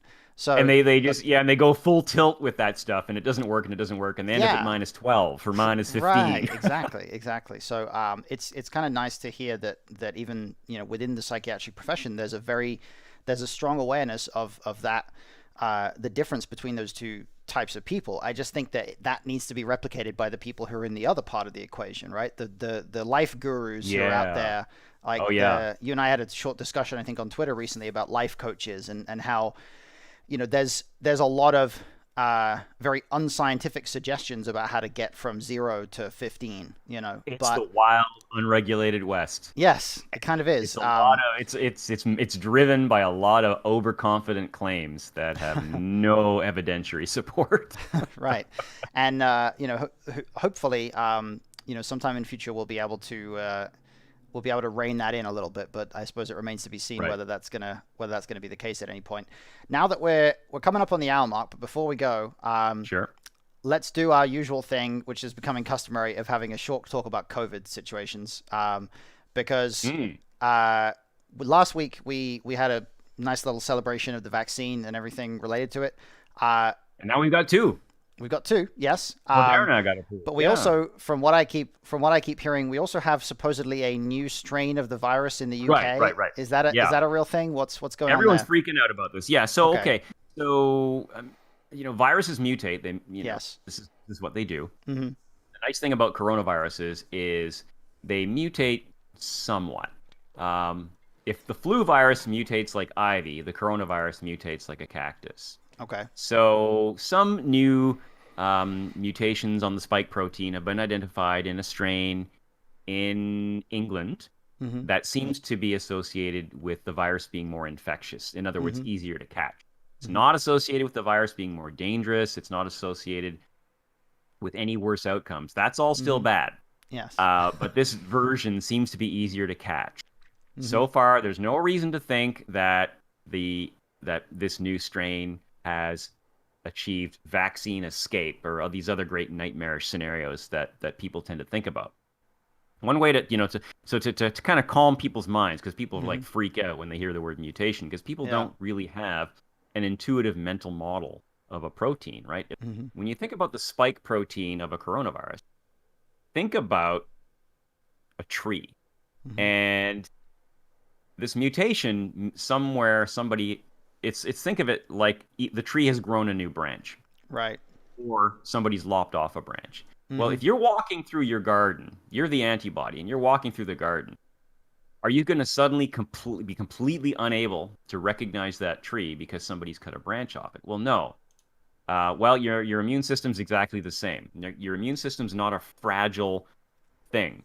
Mm-hmm. It has flexibility, and it's a built. Your the mRNA strain we put in you to make specific aspects of that spike protein are not linked with these mutations, right? So when vaccine designers design things, they're pretty clever, right? They'll use highly conserved regions of a protein because if you mutate that thing too much, it stops being a spike protein. It stops being able to bind to ACE2 receptors, and therefore this just stops being a communicable virus in humans. And Mm-hmm. evolutionarily, that's not great if you're the virus.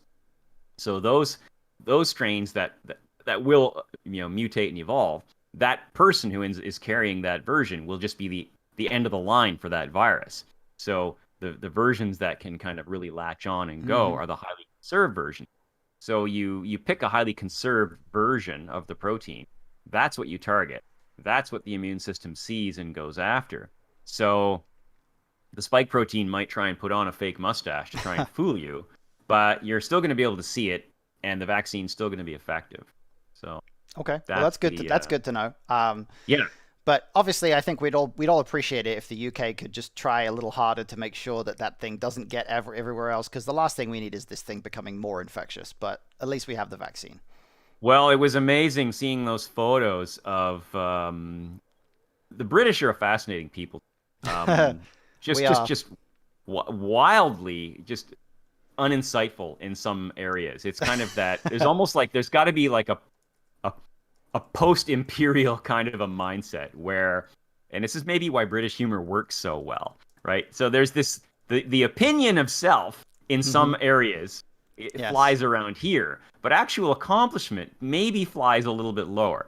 And so there was this fantastic editorial about British common sense and people know to stay home and they'll stay home, and then like 4 hours later there's pictures of London train stations absolutely packed of people in a total panic trying to get out of London to get Yes. away from this Hmm. mutated coronavirus. Well, guess what, it's there in the train station with you. Yes. Congratulations. Yeah. And you're now just carrying it off to the countryside. I You're know. making sure it's going to explode all through the country. Hmm. Yeah. But this is completely predictable behavior. This is just how people have behaved in pandemics throughout history, and Hmm. so that behavior is no different. What's fascinating is that such editorials get published and actually taken seriously by anybody at all, Hmm. and it just fascinates me. So Yeah. I that's an aside. that's more of an issue with the media in the UK than it is anything else, because I can promise you that the media in the UK is about on par with some of the less reputable US media outlets. So I don't think you can Right. expect too much from them. We did have one question that comes in right at the end here from Guru Kira 9264. How to deal with adult ADHD without meds? Interesting question. I don't know how familiar you are with ADHD and what your expertise is Yeah. there. Well, I mean that the useless answer is it depends, because Hmm. adult ADHD isn't one entity and medications aren't like one entity. Hmm. So it would really basically that's a question that would be on a consultation letter from a GP to a psychiatrist and Hmm. saying, I've got patient so and so who would like to have a consultation about how to deal with ADHD without medications. Um, it would really depend on the severity, how impairing are the symptoms, functionally impairing. If you're someone who has, you got lucky on Bitcoin and you crystallized and you made 3 million bucks and you're set for life. Um, maybe you don't need medication. You don't have to go to work and pay attention and focus all day long, right? So Yeah. it depends on all sorts of things. Um, so in terms of general tips, there's not really much that I have for you. I mean, it's always boring stuff first. Let's make sure we actually have the correct diagnosis because there are a lot of things that look like ADHD that actually aren't. Um, then um, whatever that other diagnosis is, let's kind of figure it out. We do know that in samples of individuals who have, carefully diagnosed ADHD, there was a large trial looking at behavioral and psychological interventions, and they don't actually do anything until someone is on successful medication treatment for ADHD and they're actually able to sit and focus and work with a therapist. Because of course, people who have lifelong, adult ADHD sort of implies it wasn't diagnosed until adulthood, meaning that the whirlwind of chaos went all through childhood, and so you maybe didn't develop really important skills of adulthood, like okay, how do I maintain a job? How do I maintain relationships? How do I pay my bills? Um, how, basic adult tasks may Hmm. not ever have been mastered except by this kind of seat of your pants last minute chaos method, Hmm. which um, may not give you the life that you wanted. So often what happens is people who get treated, they're able to focus, but then wow, I have no skills. I have no skills for this kind of slowed down life. Hmm. So then the therapeutic work of skill building can begin. Like, Yeah. Yeah, interesting process, but I hope that was helpful, Kieran. Thank you for stopping by. And I think that's I don't think we have any other questions coming in, so I think that's probably a all good right, spot to wrap it up. So thank you very good. again for being here, Dr. Rob. I'm glad we had the chance to do this again. This will be our last episode of the year, and we'll be back All right. on January the 5th Okay. after I move. So this background will be no more. This background will be gone. I'll be in a new house. Um, Oh, so and Carbonite Luke, or sorry, Carbonite Han is going to be no more. Oh no, he's still going to be there. He's mine. Okay, good. He's coming with me. Like he's not he's just a poster. So he's coming with me because I bought him specifically to put on that door. So I'm not getting rid of him. All right. He's going to go on the door in the new place. Oh, very good. And if there isn't a door in the right place, he's going to go on the wall. But he's not going anywhere. Excellent. But yeah, the new place is going to be I'm going to have to spend the early part of 2021 setting that up, and then we'll be back to stream in that first week. But thank Very you, good. Dr. Rob. I appreciate you being here. Thank you, Merrily W. Happy holidays. Happy holidays to you too as well. And happy holidays, Dr. Rob. Thank you for being Thank here, you, and sir. we will see you in a couple weeks. Bye bye for now. All right, take care. Bye bye. All right, guys. I'm gonna hop back to my just chatting screen. 1 second. Is it gonna come back? Is it gonna come back? No, it's not liking that. Maybe we'll have Rob's office looking proper by then too. That's funny. What is going on here? Just chatting. I think Discord is. What is going on? Is there a problem with my webcam? What's happening there? Oh, there we go. We're back. Okay. I had to disable and re-enable my webcam. But thank you guys for being with me and for being with Dr. Rob in Ask a Psychiatrist, not a neuroscientist. It was a good talk. We hopped around across a lot of topics, but I hope you guys enjoyed it. And we will be back in a couple weeks for another episode where we're going to be able to talk about whatever is on our minds come the beginning of 2021. So in the meantime, I am going to go and get myself some more water, and I'm going to go take a quick break. And then we're going to play some Spider-Man Miles Morales. So I'm excited for that, guys. I hope you'll join me in a second. I'm going to get some music on for you guys right here. Get that music back on. That's very loud. Let's turn that down a little bit. There we go. That's probably about right. Okay, guys. Be back in a couple of minutes. I'll see you soon. Oh, I should have pointed there. Be back in a couple of minutes. There we go.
Alright, guys. We are going to fire up the PlayStation 5.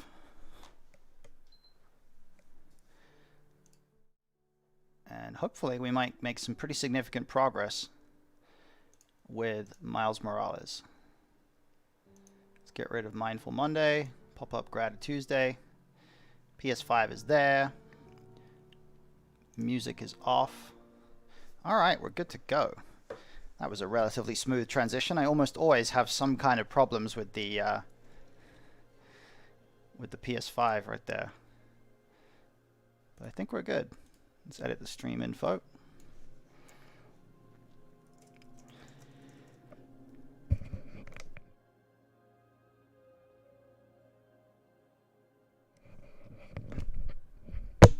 Let's Excuse me. Sorry, guys.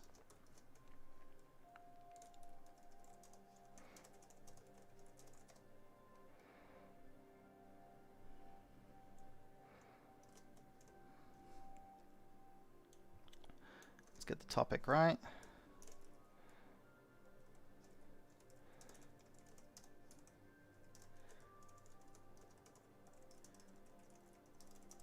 Being grateful for negative things in life.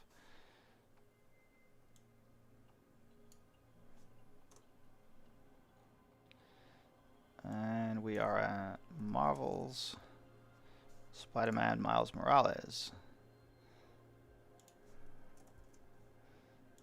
First playthrough.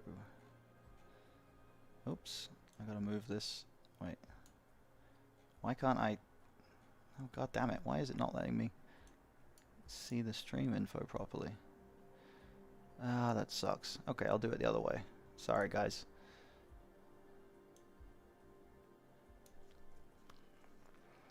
Today's topic being grateful for negative things in life. And we are not on Just Chatting, we are on Marvel's Spider-Man Miles Morales. And first playthrough. Good evening, Holger. Welcome, welcome. I hope you're doing well. Good timing, you arrived just in time to see us play some Miles Morales again. I gotta get maybe I get some more light in here. Now that we're playing games. That's a little better, it's a little more light. I can turn this light down. I can probably turn it off, actually. All right. Let's get going. Press the PlayStation button. So the point we reached yesterday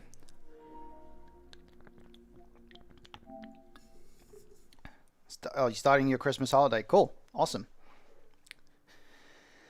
Yeah, I think everybody's getting ready for the holiday now.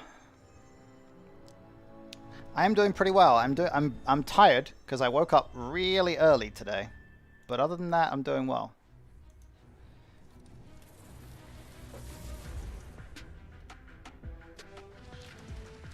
So the point we reached yesterday was Miles had just revealed to his mom that he is Spider-Man. After basically getting his ass kicked by his best friend, Finn. So I'm very intrigued to see where the story goes from here. And our topic for today, which we're going to continue from earlier on. Hello, Angry Polak. Veronica in the house. Gonna stretch my legs a little. Welcome, welcome. Good to have you with us. At least you can work out. Not possible in Germany right now. Well, I only work out in my garage, so if I had the option to go to a gym, I still wouldn't do it because the gyms are probably very unsafe around here. Work on music when this is all over. I love that you're doing this. Thank you. I am happy to be doing this as well. It's a lot of fun. Yeah, I feel like everybody... hey, Veronica, yay. Everybody's happy Veronica's here. Got some time while Genki tracks down Finn. I should check the app. See if people need help. Alright, we gotta check our little app thing. Something's weakening emergency responder communications. Should check it out. Okay, so they're gonna give us... This is gonna be one of those times again where they give us like one little generic thing to do. We gotta go help somebody and then it's gonna give us more story, so... We'll help somebody and then we'll get more story.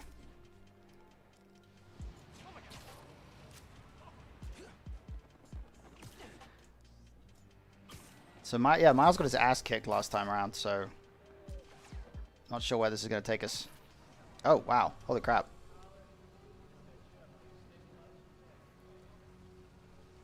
Spider-Man, thank God. Something's weakening our emergency comms. We can't get through the fire department. Is anyone still inside? No, we got everyone out. But this fire's going to jump if we don't. We're going to keep the animated... Actually, no, we're not going to keep the animated Just suit on. noise now.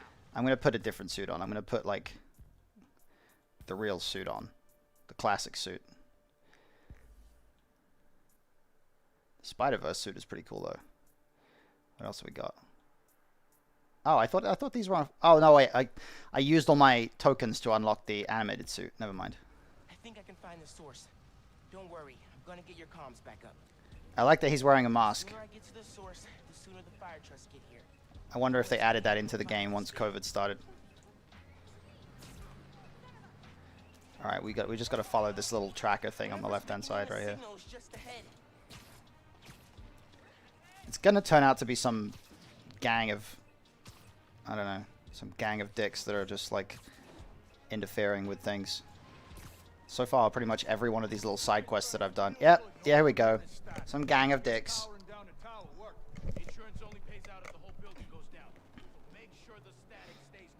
They're committing some kind of insurance fraud, it seems.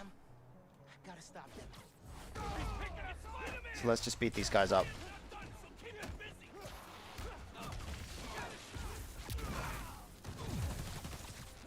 Let's beat this guy up in midair. Oh.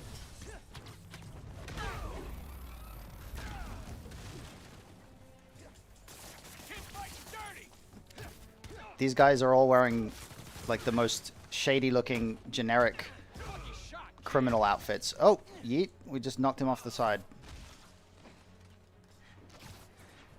We do a lot of kicking people off buildings in this game. Kind of an alarming amount considering we're supposed to be saving people. There we go. Kicked him off the building. Oh, he did get... Oh, he still got like stuck to a wall. Alright. We do a lot of punching things with electricity in this game too. Hey, Mr. EMT. Dudes are trying to burn down that building for an insurance scam. That's why they're messing with your comms. Are you serious? They're putting people in danger. Yeah. How's the fire looking? It's getting real close to jumping to the building next door, and I still can't reach the fire department. Signal should be clear soon. Hang tight. I'll update you. Oh, that's kind of cool. I can Venom Dash in midair.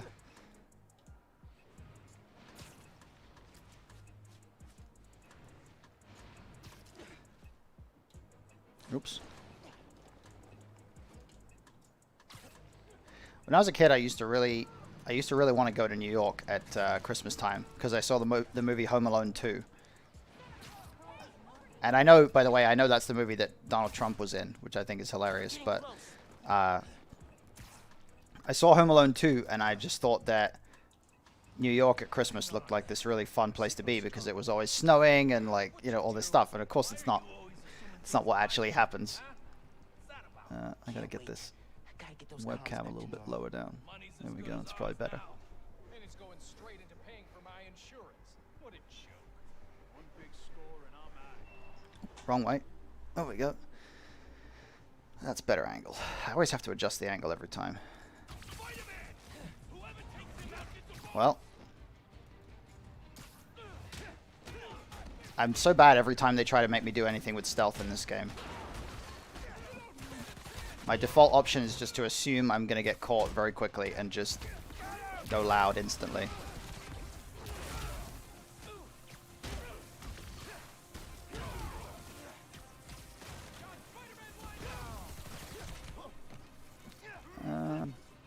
Is that guy a big guy? Oh, he's a big guy, yeah. Okay. I forgot where we stopped. So we stopped at the point where Miles had just gotten the shit beat out of him, basically, by Rhino and a bunch of others. And, what's her name? Finn, like, ran away, and,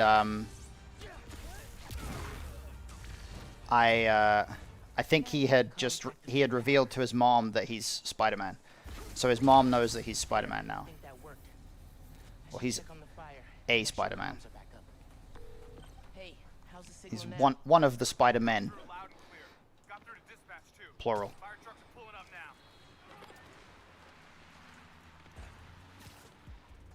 800 meters away. Alright. It's not too bad. Oh, yeah, I remember now. Cool, yeah. I like that you guys are, like, following the story. This is good. This is kind of what I wanted when we play these story games. I'm glad that you guys are engaged with it. I have an idea of which game I want to play next, which story game I want to go through next with you guys, because it's a game that I really just fell in love with the concept as soon as I really found out about it, and I've played through it. I've only played through the full game once so far, but I haven't done it yet on PS5.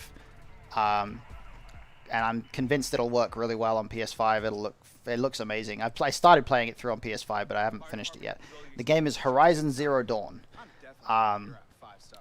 One of the best games on PS4, and the sequel's coming out this year, so I think that's going to be the next game we play through, the first game of 2021. Absolutely love that game. Hey, I found Finn's setup. Oscorp Science Center. It's closed for renovations. Oh, we're doing Oscorp stuff? Our energy converter that won the middle school science fair. That's how she's gonna finish making the new form unstable enough to blow up Roxxon Plaza. Whoa. It's like she picked it to get back at you. Maybe she did. Thanks, Genki. It's my job. Speaking of, time to help your mom evacuate Harlem. Later. Okay. Oscorp Science Center. Finn needs to know what'll happen if she goes through with her plan. And if she won't listen... Activity available. Is it right in front of me? If I have to. Oh wait, no, the crime disappeared. Okay. Head to the Oscorp Science Center. Alright.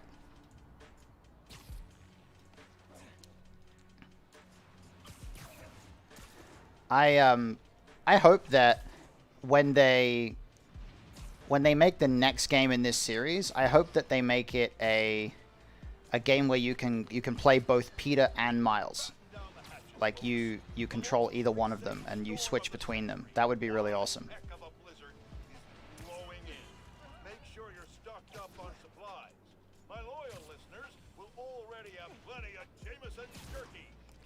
Oh my gosh, Jameson's jerky. They really made J. Jonah Jameson even more obnoxious in this game than he is in the first game. What the? What just happened? What the hell? That was green. Who is this? Is this my uncle? It is, yeah. Holy crap. Oh, wow. Well, this ain't gonna go well.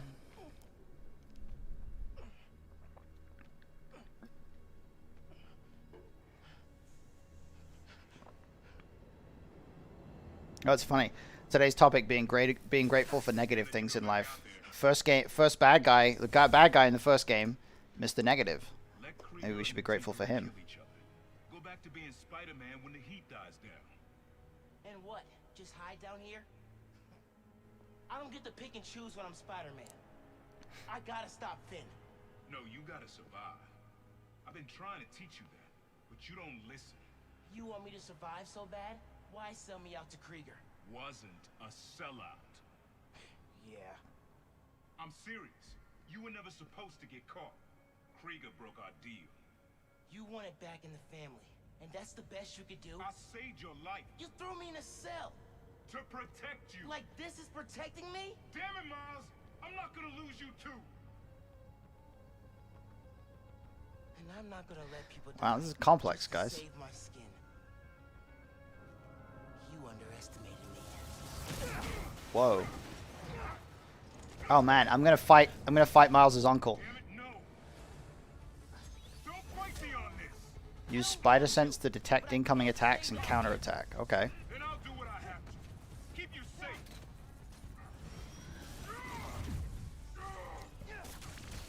Use venom abilities, short out Prowler's camouflage, and make him vulnerable. Okay. This isn't about me at all. It's about you. You're afraid. Damn it, I missed him. Oh no, I got him. Turn this on me. Okay, that's good. That's good.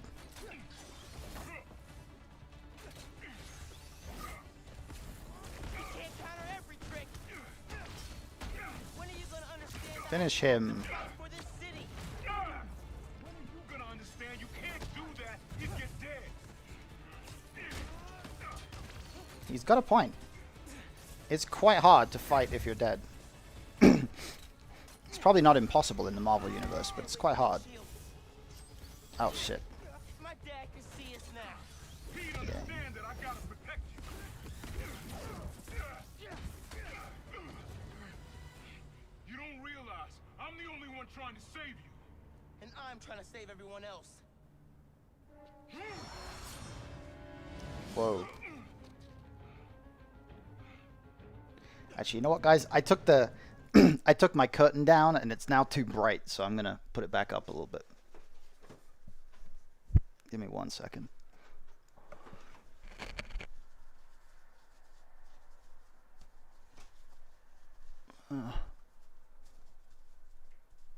Damn it.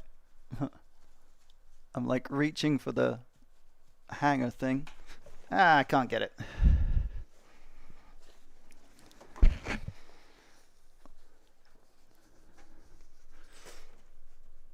That's probably better. Use my other hand. Nope. Ah, shit. It's like the most inconvenient thing. You know how when you're like two centimeters away from reaching something? There we go. Alright, that's way better. I can see the screen.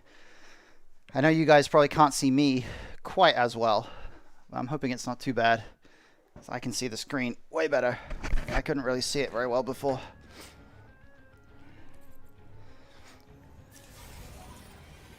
Oh, shit.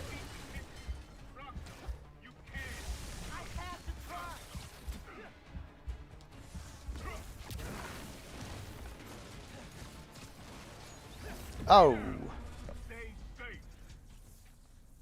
Well, I guess he knocked me out and didn't kill me.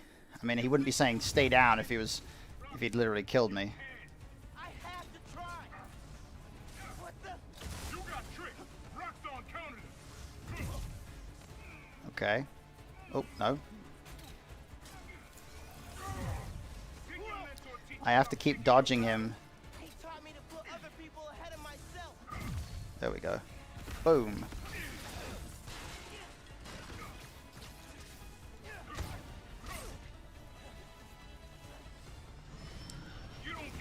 That was a good dodge. I feel like so many people talk like this, like, you don't know how the real world works. Oh, that was a waste. Where is he? Oh, there he is. You gotta stay away from those things. You don't get it. Boom. You never fought for anyone but yourself. Maybe that's why I'm still alive. He might have a point. He really has a point. The best bad guys are the ones who have a point, right? I mean...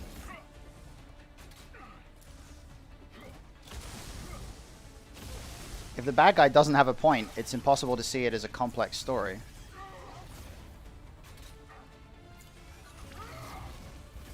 Oh, where the hell is he? Oh, he's there. Okay.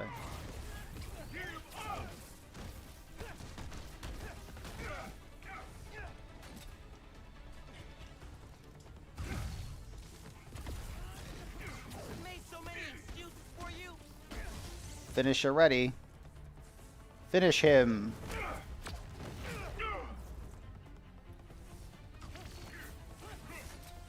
Avoid those traps. Uh-oh. I can just like flip constantly backwards and forwards. I'm just pressing circle. I'm pressing nothing but circle and direction right now. You can't keep me down here. There we go. Oh, Throw yourself at enemies you can't beat. that looked painful. Don't say his name. You want your mom to bury you too? I won't let you. What? What was that? Holograms? Oh, really? More tech from your buddies at Rockstone? I adapt. You can't keep up. You're naive, nephew. Still the kid looking up to Spider-Man. No. Wow, I really just yeeted him into the wall right there. To me. Get back. Oh, shit. You were never gonna accept me as Spider-Man. The risk I gotta take? You're right. I'm done letting my family die trying to play hero.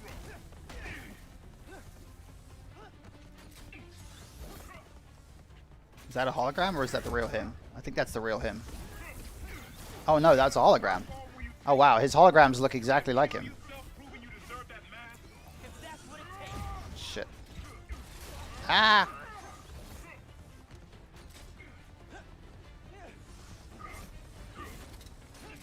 You can just dodge to build up venom power. Oh, no way! I did a move on the wrong guy. I did a move on the hologram instead of the real guy. More tech from your buddies at Roxxon? I adapt. You can't keep up. You're naive, nephew. There's got to be some factor that separates the real one from the fake ones. Who knows people are looking up to me? Or maybe I just have to kill the holograms. Maybe, like, killing the holograms is the only real way to do this.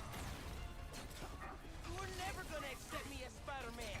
The risk I gotta take. You're right. I'm done letting my family die trying to play hero. That was definitely a hologram. And that's definitely the real guy. How far will you take? Finish him. If that's what it takes. I don't feel like killing yourself would be a wise idea, Miles, but you do you, buddy. Don't do it. Throw your life away. I'll do what I have to. Just like you. Oh, whoa. Well, we got... Was that a hologram that just yeeted us into the ground?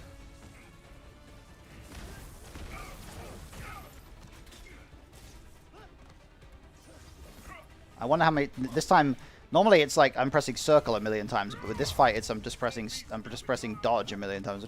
Sorry. Normally I'm pressing square a million times, but this time I'm pressing circle.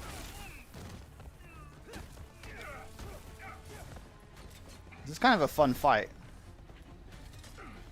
I'm really starting to, lately in games, I'm starting to like fights where you have to do a lot of dodging. Like the timing of it. Ah, shit.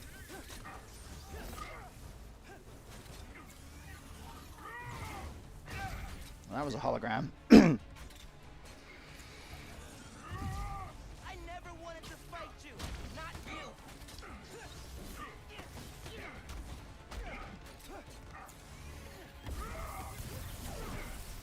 I made so many excuses for you. Finish him again. Alright, I think we beat him. Nice.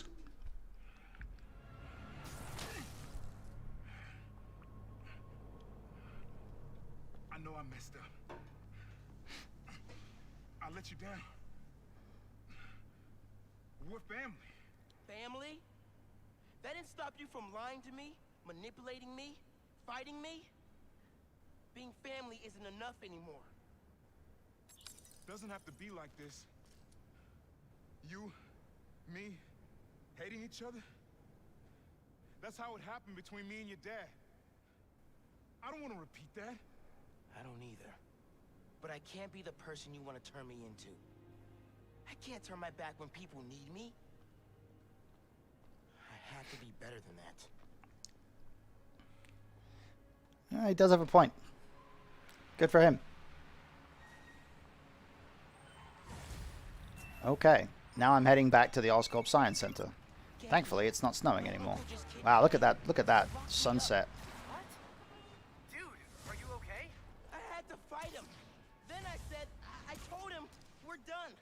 We're good. I'm sorry. That's... Wow, I have 3 skill points. Okay, let's spend them. What can I get? Can I get this crap? Oh, I have to complete the combat challenges. Okay.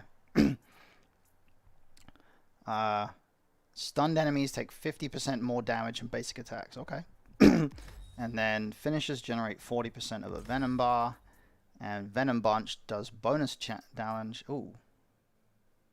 Venom Punch does bonus damage when used camouflaged. Okay, cool. It's what I had to do. I'm headed to the Science Center. Call me if things get bad in Harlem. I will. Good luck, Spider-Man.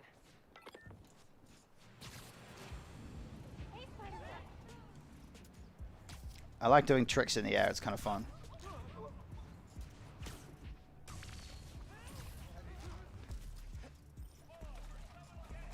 You can really, if you just like rotate the stick here, you're just doing like crazy tricks. Oh wow, this is your last chance to upgrade gear and abilities before the end of the story. Okay, so we are actually going to finish the game today. All right, guys, I'm going to go do a bit more upgrading. I don't want to finish the game just yet. And all because I don't want this stream to end that early. I know I'm the last Let's keep it person going a to little talk to you longer. right now, but you need to listen. Krieger Oh, he's did calling the Finn? tests on the reactor. If Interesting. you plug unstable new form into it, The length of your message has exceeded this user's limit. Haha. Please hang up and That's call it funny. later. What an inopportune time for a voicemail box to be full. I guess we'll do some of these combat challenges to unlock more moves. Challenge tests your point launch skills. Hit all the checkpoints before time runs out. Approach the prompt to begin. You got this. Oh, I'm ready for this. Let's boogie. Okay. How about some point launch practice? That's it. The point launch is an essential spider skill. And without a motor, web swinging will get you there, but point launching will get you there now.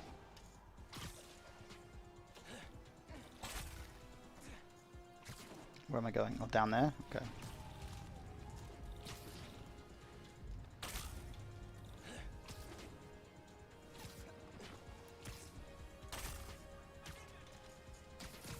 Ah. Oops. This is actually surprisingly hard. Halfway done. Keep it up. Okay, that was better. That was better. Oops.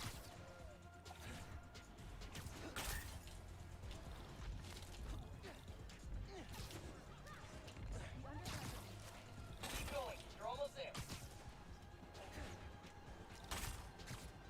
Ah.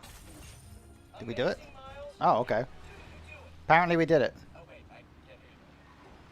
Hit a point launch just Okay. right and you'll accelerate like crazy. Cool. All right. Nice. Oh, wait. Oh, okay. So you don't actually have to use a skill point. You just have to do the challenge. Okay. Let's see if we can unlock all these skills before we do the last part. When chasing especially speedy pigeons. Not that I would know anything about that, of course. Huh. The pigeon reference. That's funny. Man, no shame in Okay. Do we have gadgets? Can you upgrade this? Oh, nice. I can upgrade this gadget. All right. Cool. What was it? Missions? No, map. Sorry. So we could do this. We could do some sound samples. We've got combat challenges. Yeah. Let's do a combat challenge. Howard's pigeons. Little guys Combat can run challenge too. is 600 meters away. Okay, that's cool. And I'll see you at the next challenge.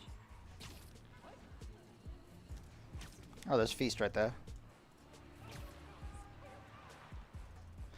So I don't know what we're going to play on Thursday now. If we're going to finish this game today, don't know what we're going to do on Thursday. I think we might have to do some more Last of Us Part 2 grounded permadeath challenges. We might have to do that. Could be fun.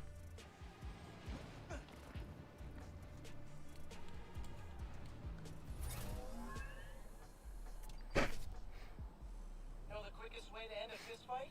Don't use your fists. In this challenge, grab stuff, spin it around, and whack enemies with it. Okay. You can grab objects, enemy weapons, even other enemies. Every hit scores a point. Approach the prompt when you're ready. All right. Throw some junk at fake bros.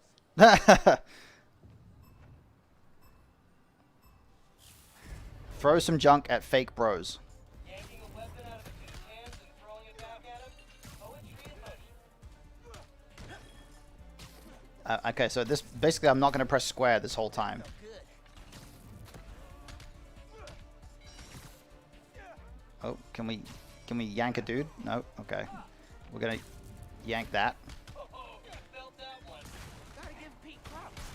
Spinning like this looks crazy, but man, it's effective. You can really just find endless amounts of stuff to hit them with.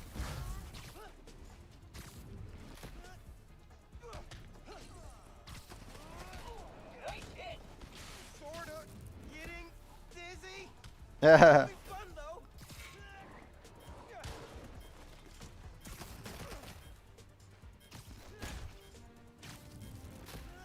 Ha! How you like All right, we did it. Nice. He does a little dance. And That's you, funny. my friend, are living up to it.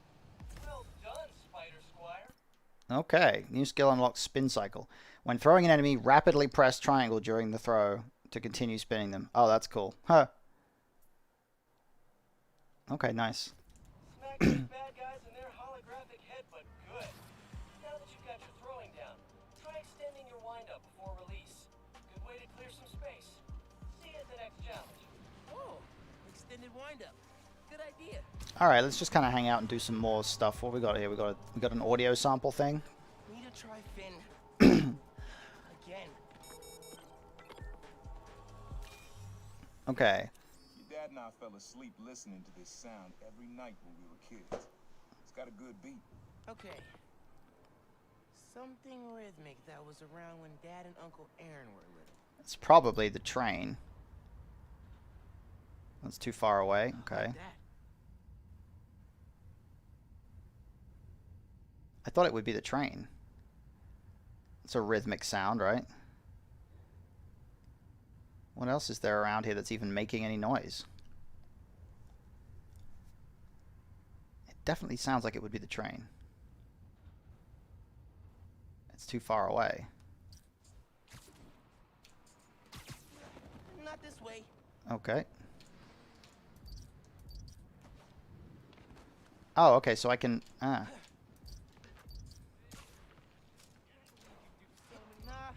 getting too far away. It's got to be the train. Maybe something mechanical? That sounds like the train. It's got to be the train. Yeah. It's the train. Come on.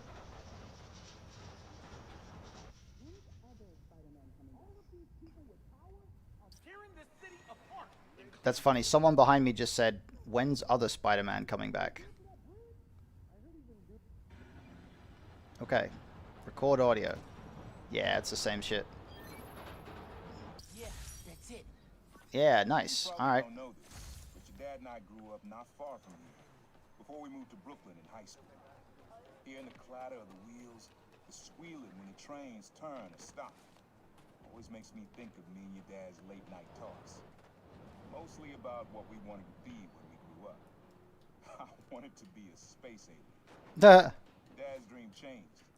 Doctor, firefighter, social worker. But he always wanted to help me. Yeah, sounds like Dad. He wanted to be an alien? He wanted to be a space alien. I mean, what the hell?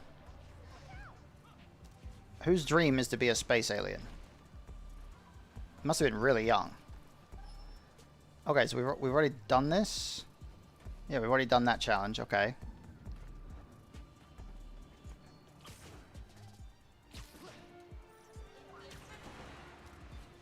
Activity available. Is that, I'll tell you what, I guess we can just... Let's look for some stuff to do. Robbers target local biz. Alright, let's do that. Targeting Harlem businesses. Might be the same guys who went after Teos. Talk to Caleb in Harlem. Alright. Let's do that. Let's go to Harlem.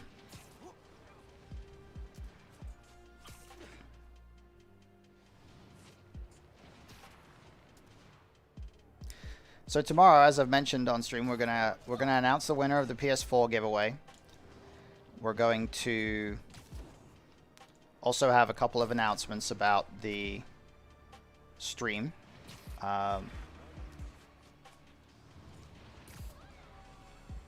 And where it's going in 2021 and what's happening and what the schedule is going to be and all that kind of good stuff. So I'm excited. Looking forward to it.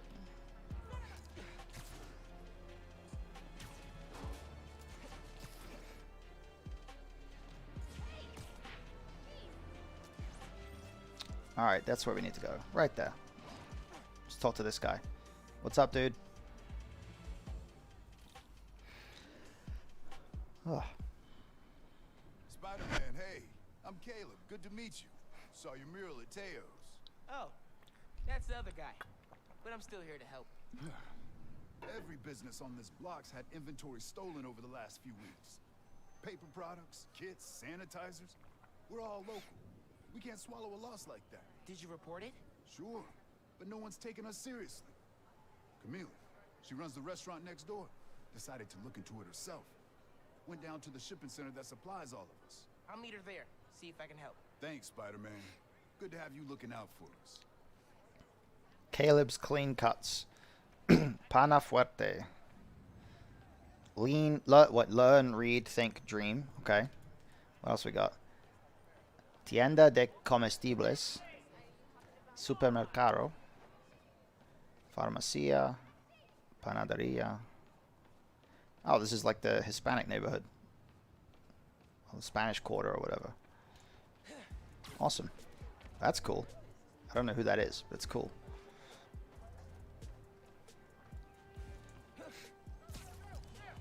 We buy gold. Solid gold. Fast cash. These stores look really authentic. These stores really feel like that they'd be exactly what was in New York. Hey, Genki. I'm looking into some robberies on Harlem's main strip. Caleb's Clean Cuts and Pana Fuerte. Oh, I love Pana Fuerte. Did you try the arepas? I can't eat before I do intense superheroing. It's kind of like pool rules. Totally. So, what's the plan? Track down the stolen inventory, find out who did it, see if it's connected. He can't eat before he does intense superheroing. That's kind of fun. Or funny. For tech, map, and thinking through problems.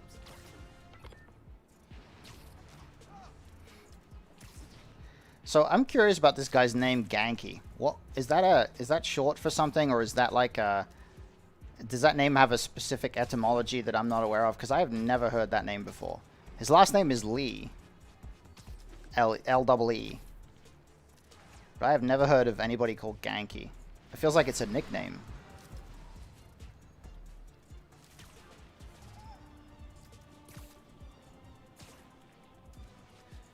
I really love the physics of Miles like swinging around in this world. Oh. Alright, there we go. What's going on? Witness said a woman was stuffed in a trunk after arguing with some ex-con types. We got an ID? From an Oscorp cam. Camilla Vasquez. Ex-com types? Ex-con types? Just the type of person who might be an ex-con. Find her, but cops won't like me interfering. Maybe if I get a look at the clues. Sneaky, sneaky. Camila definitely fought back. Need to figure out where they took her. Uh-oh. Oof. I ran out of camouflage. I gotta get back down there.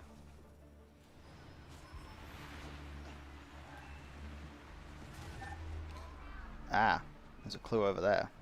You heard what happened with the subways? This new spider apparently. Dude's in the way. Uh-oh.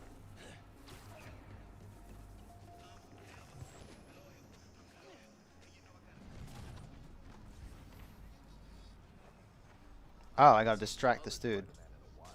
Stay back. This is a secure crime scene. Yes. There we go.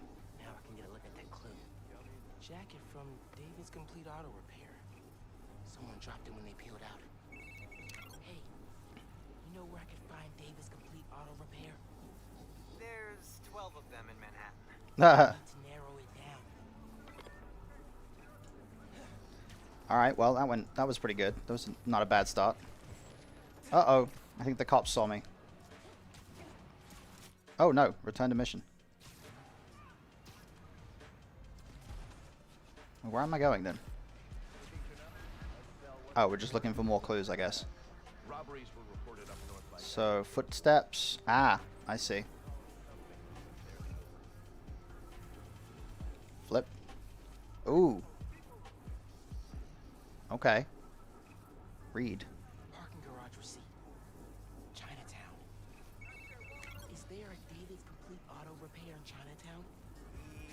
Yep. Sending you the address. Alright, that sounds promising. Let's go to David's Complete Auto Repair in Chinatown. Radio from Chinatown. A woman matching her Vic's description. Seen in an alley. Oh, I bet we're probably gonna have to, like, beat the cops there. Hey, Spider-Man. Any leads on our inventory? Yeah. The guys who stole it? I think Camila caught them in the act. They kidnapped her. What? You're sure? Positive. I'm on my way to help her. Good thing you came by when you did, Spider-Man. Thank you. It's kind of weird that Spider-Man's just giving out his phone number to these guys, apparently. Or I guess the app that they're using to contact him has some kind of functionality where they can just, you know, call him up. I don't know. Oh, no, I don't want to track underground cash. Head to the auto shop in Chinatown. That's what I'm trying to do. Oh, man, I always get caught up on these walls like this.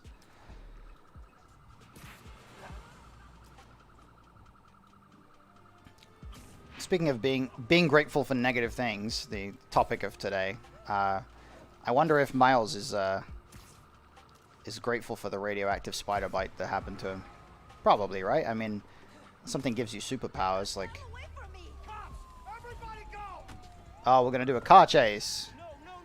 Yeah.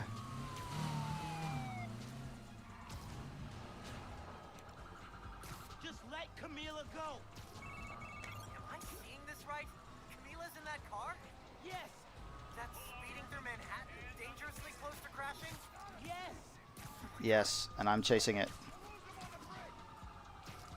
Wow, this is really cool. We're just literally following the cops as they do this car chase. Camila, please be safe. I should have tried to take a shortcut there. I'm probably not going fast enough. Oh, okay. No, I can gain some ground. Oh, that was good. I got a nice little point launch for speed. This car is just driving around Manhattan like in circles, basically. Oh. Use L to move. Okay. I remember these chases, these car chase moments from the first game.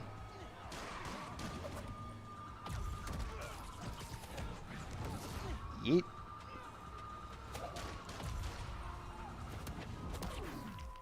Whoa. Okay, that was badass.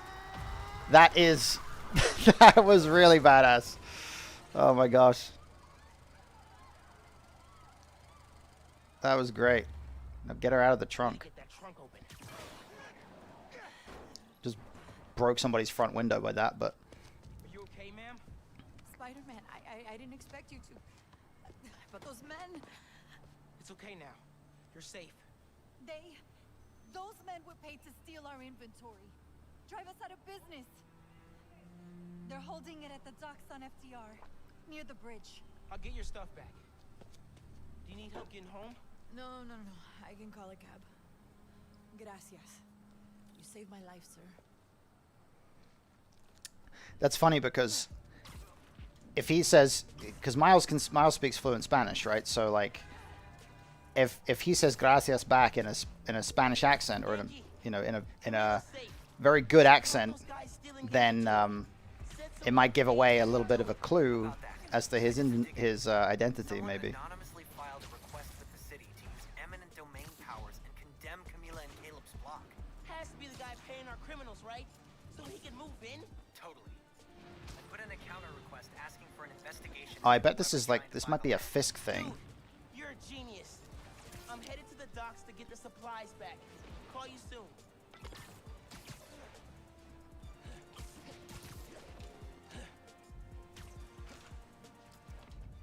Hmm.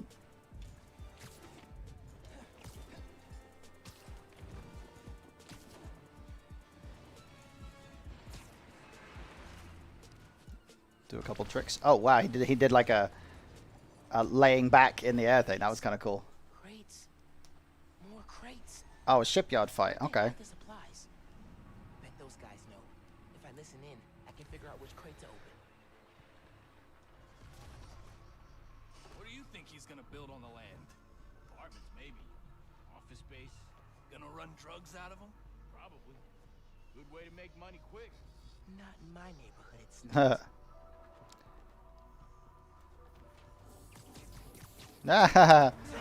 Oh, damn it.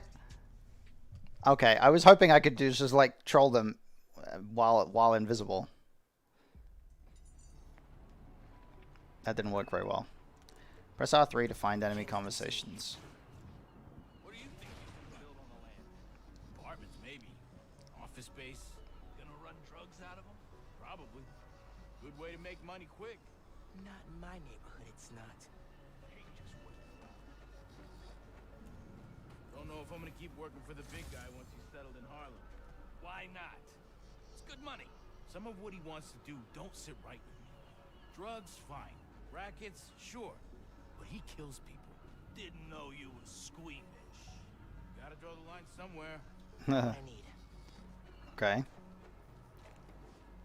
Where are the other guys? Oh, probably over here. What are you planning to do with that stuff? Barber shears, napkin holders? Probably dump it. You can get started if you want. Green crate with the white star. Got it. Now I can take these guys down. Told Jimmy not Okay. to eat. Oh, that was nice. That was a full-on wrestling move right there. Miles has definitely been watching some WWE for advice on moves.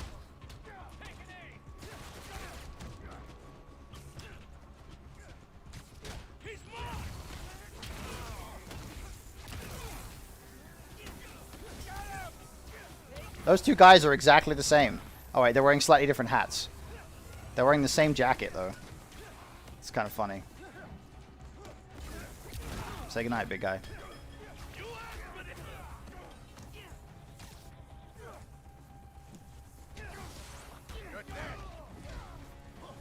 Actually, I'm not dead.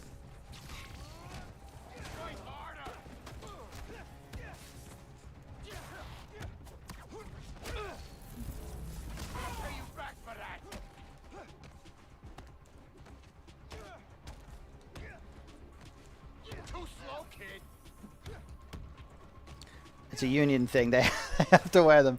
Yeah, maybe it's like it's for a protection or something. Maybe it's like, maybe they're actually bulletproof.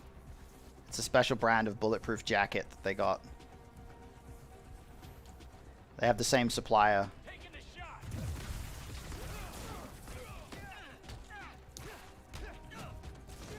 I think these guys are the same too. These guys are wearing the same jacket and pants combo. Finish him.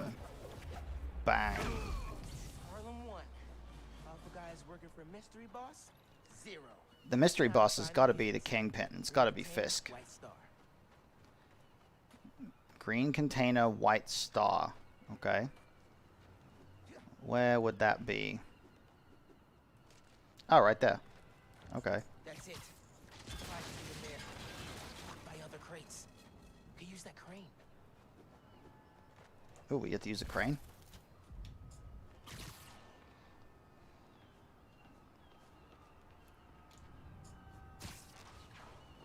So, now what?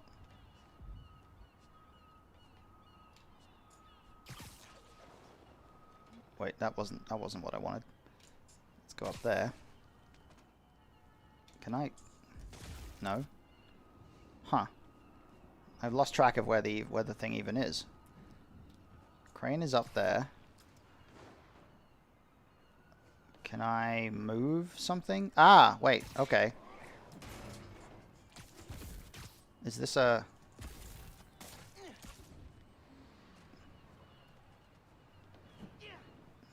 Wait a second. Can I climb up there? Well, this is weird. It's supposed to... I'm supposed to be able to do something with this crane.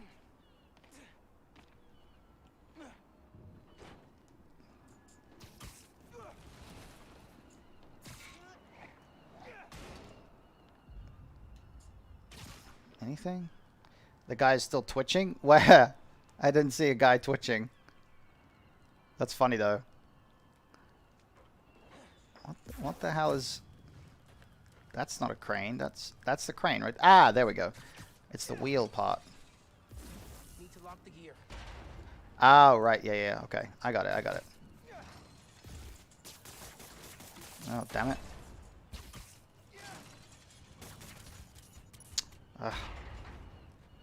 Wait for my web shooters to recharge. Okay. Wait, maybe I should just get it from up here. That's probably easier.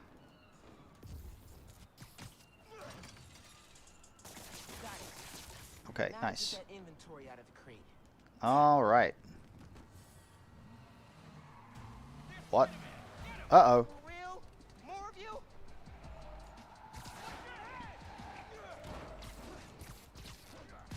Ah! Boss gave you rocket launchers? Oh, it's definitely Kingpin. The rocket launchers are a Kingpin trademark, it seems, in these games.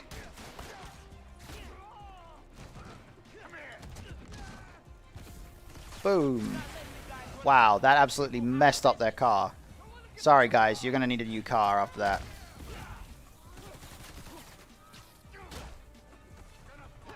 Why you gotta shut down a barbershop? We need those. Ah. Are you back for that?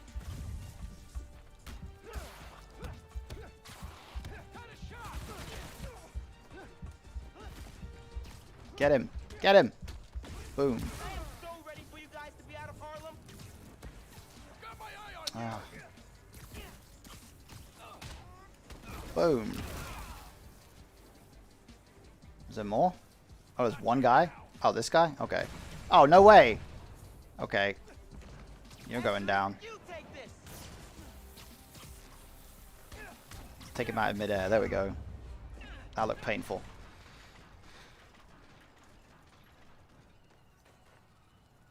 Alright, so now we're just going to open this. This is it.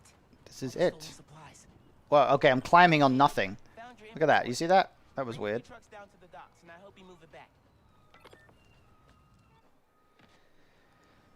We were ready to file for Mission bankruptcy and accomplished. close our doors for good.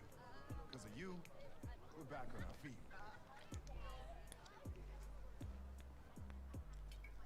Thank you. 1,000 times. Thank you. You ever need a haircut, drop by. It's on the Yeah, the invisible wall was weird. With the mask. I've seen stranger. Oye, you need food too. You're a growing boy. Mira, come by Pana Fuerte anytime. We'll wrap up something nice for you, okay? Appreciate it, both of you. Everyone on the block feels the same. Done us good, Spider-Man. Alright. Nice. Doing good work out there, Spider-Man. With your help. Any leads on our mystery guy?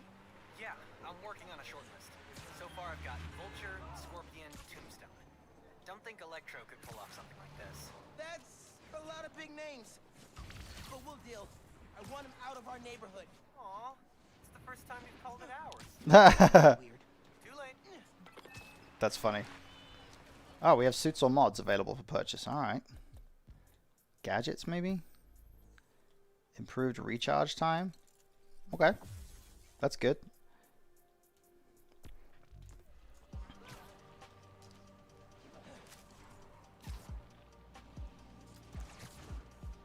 Oh, that's the one remain. That's the final mission, right? Okay. Harlem Feast shut down. All right. Well, let's do that. Shut down. Let's do this other side Way quest. too cold for people to be out on the street. What do you mean it's way too cold for people to be out on the street? You want everybody to go inside their homes because it's too cold? Come on, dude.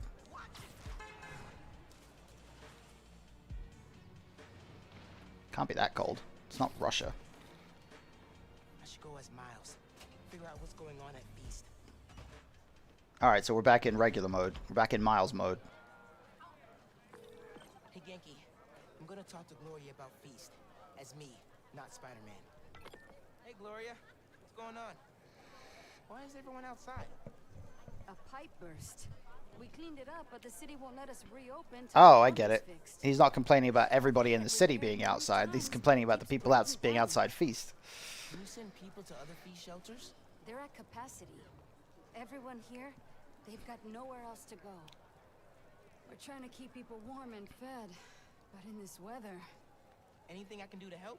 Yeah, actually. Could you check on the people camped in the park? They don't always open up to management. Happy to. Then get back to your vacation. You work too hard. Yeah. I was at the other shelter for a while. Alright, check on the people in the park. I like how cozy this one is. Where's the park? Park is over here. Need to figure out what happened with the water. Maybe someone here knows. I'll get that. Thank you. I'm Steph, Gloria's girlfriend. I'm volunteering at Feast. Or what's What? left of it. We help her with something and she just like volunteers information about herself? That's weird. No one does that. They're being unusually stubborn. I mean, maybe Americans do. I don't know. I'm British. Less than an hour after the flood. I sound like I should be wearing a tinfoil hat, huh? No, that's weird. Well, listen.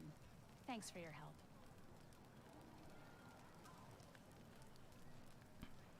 Okay, suspicious. I should keep talking to people. Maybe I can fix this. What's in here? Here, I got you. Thanks, man. Trying to keep this stuff dry. I was so worried we'd get robbed, and the flood happened. Herr Formio, welcome. Good to have you with us, man. Did you think that? Got some guys casing the place. Chased them off, but they just came back. Then they up and disappeared right before the flood. Huh. Well, Hope you're doing well. if you need anything else. Be careful with that knife. Can do. Thanks. What made you come up north? All right, what we got here? Hey there. Did I overhear you talking about someone from the city? Yeah. About a month ago. Shelter put in a new water heater. Inspector came by. He said we were in good shape. Then all this went down. Yeah. You'd think he'd catch that. I gotta run. Stay warm. You too. Oh, hey, here's a Hey, you busy? here's a fun one. On speed Nonagon. What'd you find? Guys were chasing Hello there. the city swooped I in figured I would suspiciously fast to condemn the building. figured I would throw a meme up there. And the inspector said the pipes were We're a little short on memes. So I haven't used enough memes today. Sabotage? Definitely. Need to change into my suit. That's a little brighter. That's better. Okay, I gotta change into my suit.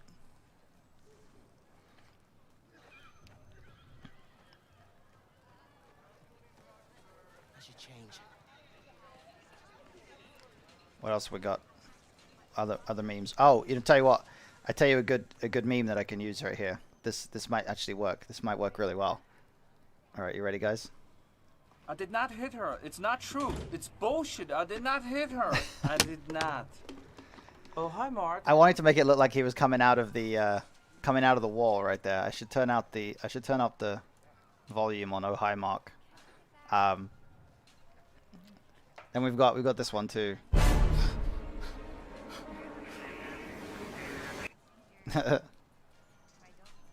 Oh, we got some music going on here as well.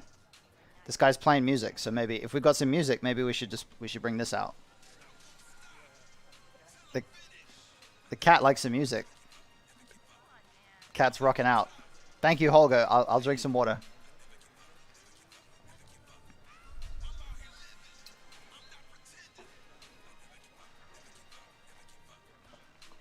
All right, we'll give him a rest.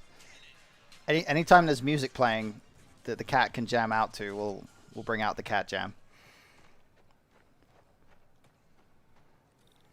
I have a good one for when we go do the final boss battle as well. I have a good one for that. Gloria said the city will reopen the shelter if the pipes are fixed. All right, fix the pipes. Let's see if I can pull it off.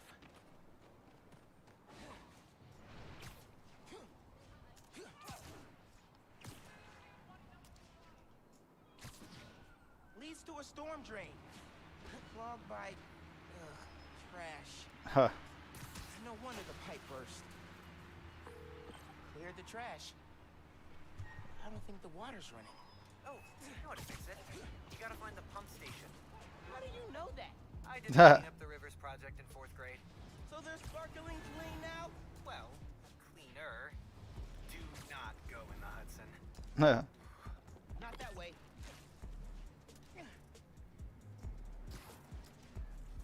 Where's the pipes? I lost the pipes. I can't see the... Oh, it's that. It's got to be that way? Okay. Follow the pipes to the pump station.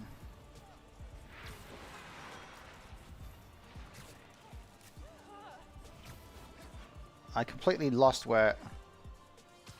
Where are the pipes? Okay, I'm just going to go back in here and find the pipes.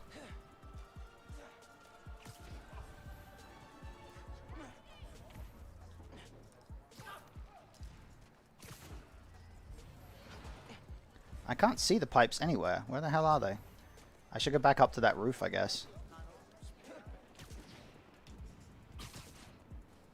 Okay, I was up here. Ah, there we go. There's the other pipe. All right. I had no idea where to look. Oh, okay, I gotta follow it. I literally have to follow it, okay. From this storm drain to somewhere else.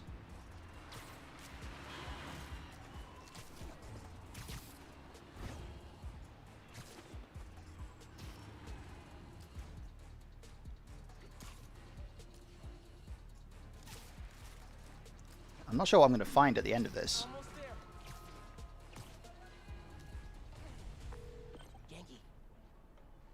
These are definitely the guys I fought at the power station. Okay, I get the bank heist. This game looks so cool. Yeah, it's a very cool game. I like this game a lot. Let's find out. Your lucky day. Sorry. You think he'll start running protection again? Once he's settled in, sure. Boom. Yeah, they're definitely talking about Fisk. They're talking about running protection rackets, drugs, like stuff like that. They're for sure talking about Wilson Fisk, aka the Kingpin. Oh yeah?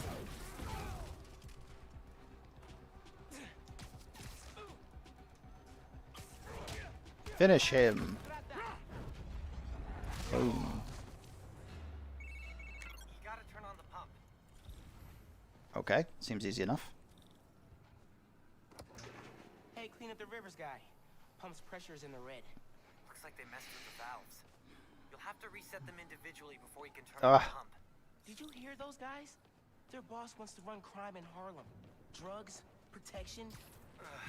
Can't people just visit for the food and museums and not make a mess? Non-Spider-Man related question. Have you started Jane Eyre for Miss Maller's class? I haven't done any homework since school let out. It's wild. Finish this wedding scene? Are you reading right now? I thought you were helping me. Yep. Nope. That's hilarious that his Spider-Man's buddy is reading Jane Eyre and he's like really excited about it. Oh crap. I gotta web it. Oh no, wait, I got to web at the actual pipe. Okay. Okay. Alright, that's not so bad. So this should be pretty easy. This task, it's just a question of find stuff and press triangle. Oh, I gotta move this crap out of the way. Nope. What the hell? How do I get the... Oh, okay, there we go.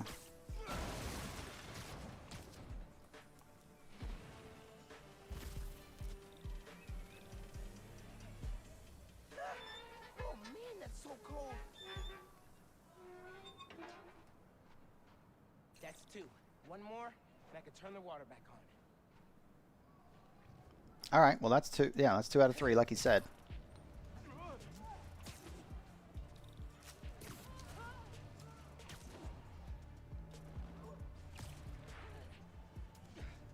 Oops. There it is. These guys are everywhere. This jerk is organized. Hey guys. Well, that's kind of the point of organized crime, right? I mean, it's not really organized crime if it's not very organized.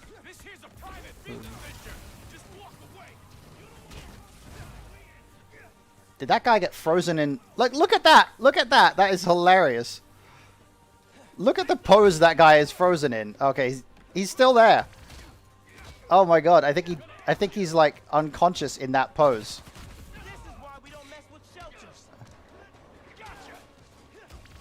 That is amazing.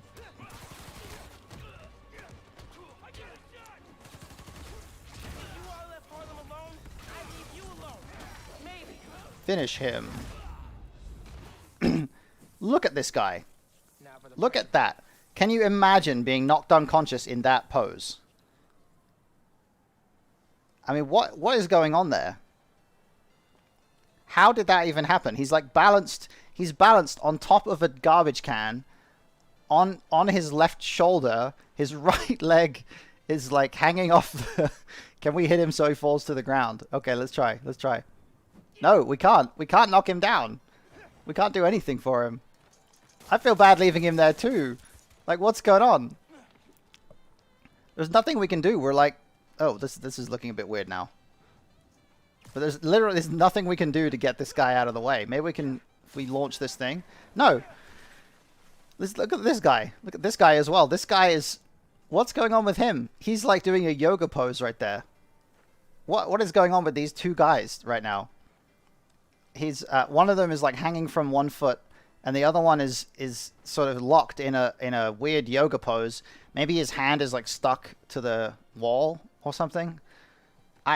I don't know what's going on here, guys. This is we've done some weird stuff here. This is this is definitely weird. Anyway, I guess we'll just do what we came here to do, which is this.